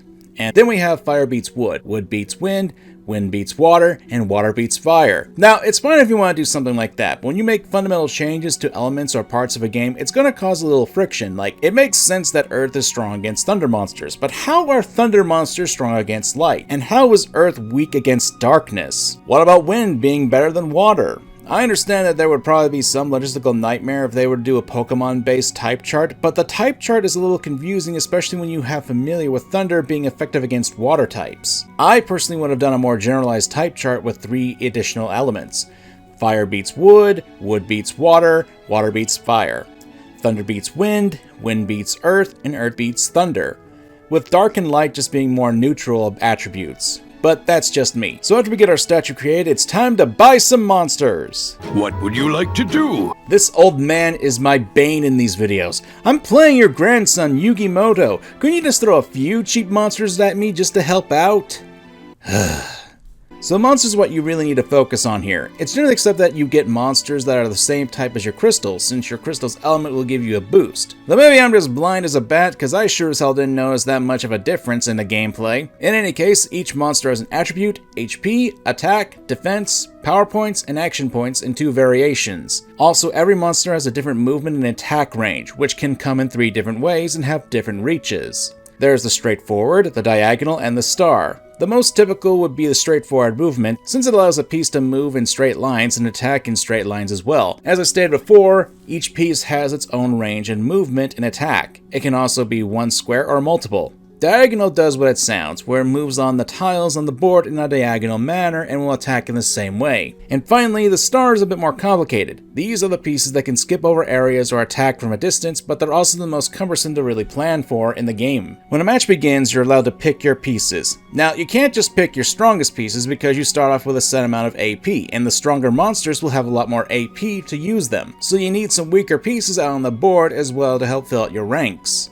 And sometimes the arenas will also have tiles that will affect your pieces, depending on their attributes. So before the game begins, you need to consider the field, the monster's attributes, the strength of the monsters, and how they'll move on the field. You can also have a strong monster like Feral Imp at the beginning. It does have good attack and also has good range, but it can also be a bit too costly to use. I will say that the first opponent you face, Joey Wheeler, does a real good job of having an opening opponent that can show off some of the key factors in the gameplay. Joey's units are all the same. They don't have too much danger going on, so it allows the player to experiment with the system, and when this happens...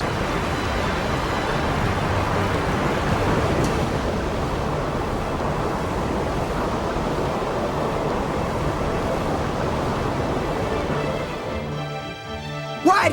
You can't be serious! This can't happen! We can see that his fire units are weak in the water.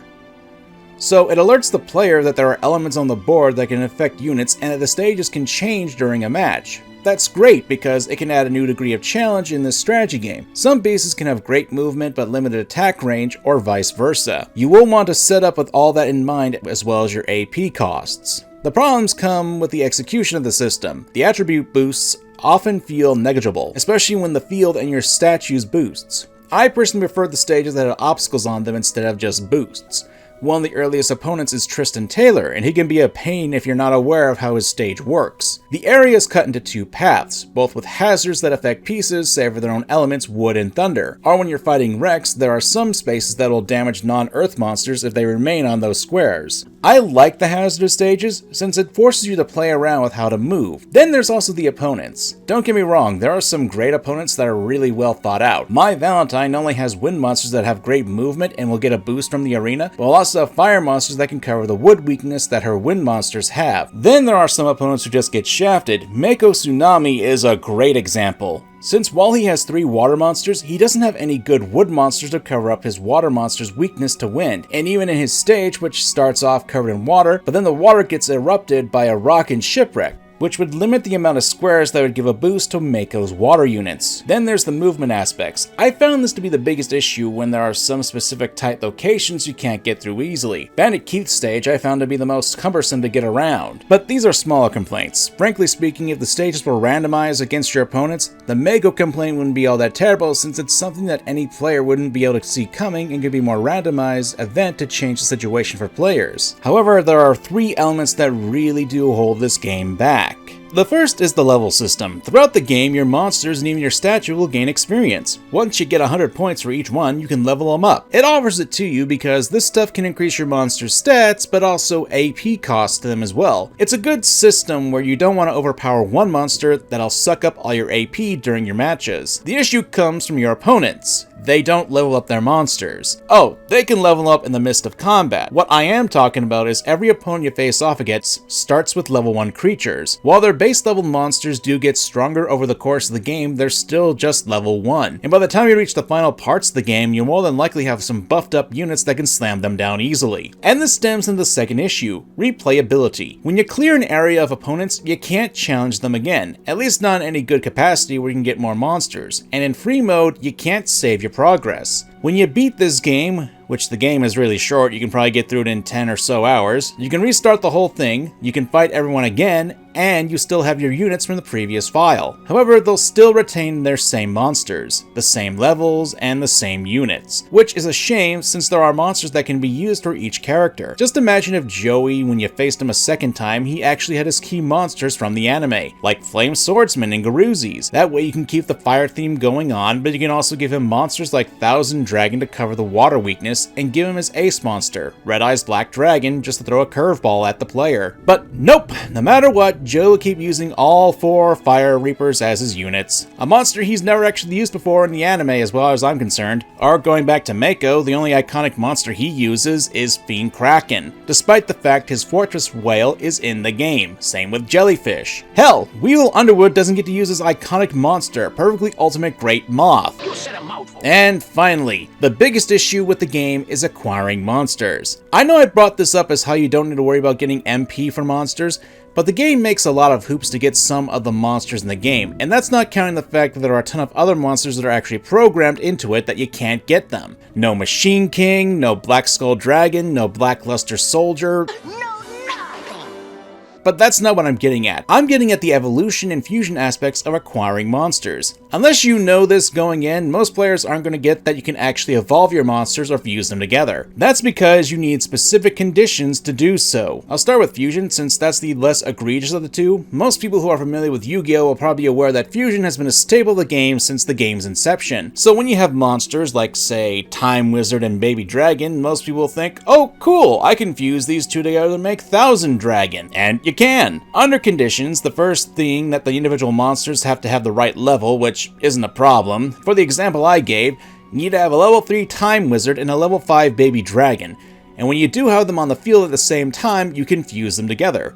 It's not hard to get this going, but you will lose 2 pieces that you made to fuse them, so be sure to do this. There are only 17 fusions in the game, and a good chunk of them are easy to understand if you apply some logic, like having 3 Harpy Ladies to make Harpy Lady Sisters. The big issue with this is that you're never really told what requirements you need. I basically had to look online for a guide for these. But the bigger issue comes from evolution. Some monsters, i.e. 18 of them, and some of them, 7 to be precise, need to be the right level, then you can evolve them. However, the remaining 11 require not only the correct level, but during a game, they need to be on the right tile that can give them a boost to their element. For example, if you want the Petite Moth, you need to have it on a wood tile that gives a 30 wood boost to have it evolve into Larva Moth. Now, I wouldn't have an issue with these 2 mechanics, but the biggest issue is the game never tells you about them. Maybe if an opponent did this during a match, that would have been something. After all, make it a secret technique that they're doing, but it's something that only the player can reasonably do because the opponents you fight only have level 1 monsters. The gameplay is solid, however the issue comes from the execution and it really feels like the game was rushed. A lot of the monsters that are in the game are the same monsters that have appeared in the other titles of 3D for Yu-Gi-Oh! Most notably Duelists of the Roses, which came out in 2001.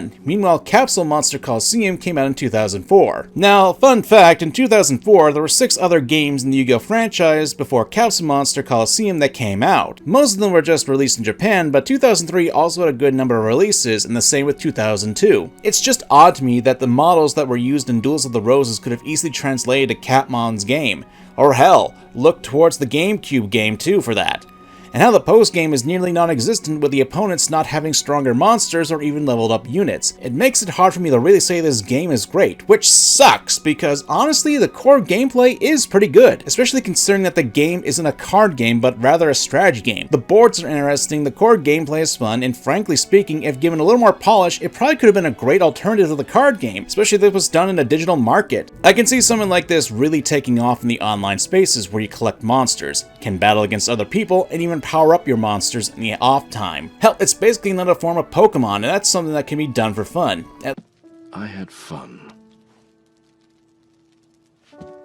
I had a lot of fun with this, not just with the game, but going down the Yu-Gi-Oh! Pipeline. And I found Capsule Monsters to be a fun idea that, again, was cast to the wayside. I've already talked about the disappointment of how Dungeon Dice Monsters, a game that is somewhat similar, was created and even got a physical release, but was killed off because of Konami's incompetence. And Capmon is sadly the same, only sadder because there was a physical game at this point is now lost media. If I ever get to a point where I can get enough support, either through my videos getting enough traction or getting support on Patreon, Ko-Fi, or channel memberships, yes, I am shilling, but I am serious, if I ever got enough support, I would love to reinvent these games for a modern audience, because there are fun games that have essentially been lost to the sands of time. What's worse, that we're slowly getting to the point where people aren't actually going to be able to experience these games. Like, recently there was an announcement for the Yu-Gi-Oh! Early Days Collection, which is having some games we never actually got in the West. But there's no guarantee that games like Capsule, Coliseum, or Dungeon Dice Monsters will get that treatment, nor does it actually address the issues with these games. Don't get me wrong, I'm glad that there are collections being made for them, but that doesn't mean the games I've been covering on this channel will be included, especially when some of these games weren't all that well received at the time. Look at ING's review of this game when it came out, giving it a 5.9. And unfortunately, a lot of people won't be interested in it because while the game certainly isn't perfect, I just got done explaining why it's highly unlikely that the game would be remade or even fixed for current day gamers, which in all honesty sucks. This game was fun, and it's a shame that it was held back by time constraints and poor decisions. But that's just me. I leave the conversation to you guys now. If you guys enjoyed the video, give your thoughts on this game, and if you're interested in playing this game, copies of it for a physical PS2 are still found around at decent prices. I managed to get my hands on a working copy for $50, but otherwise you can get your hands on a ROM. Be sure to leave a like, a comment, and share the video around. It really helps the channel out greatly and pushes me to make more content like this going forward.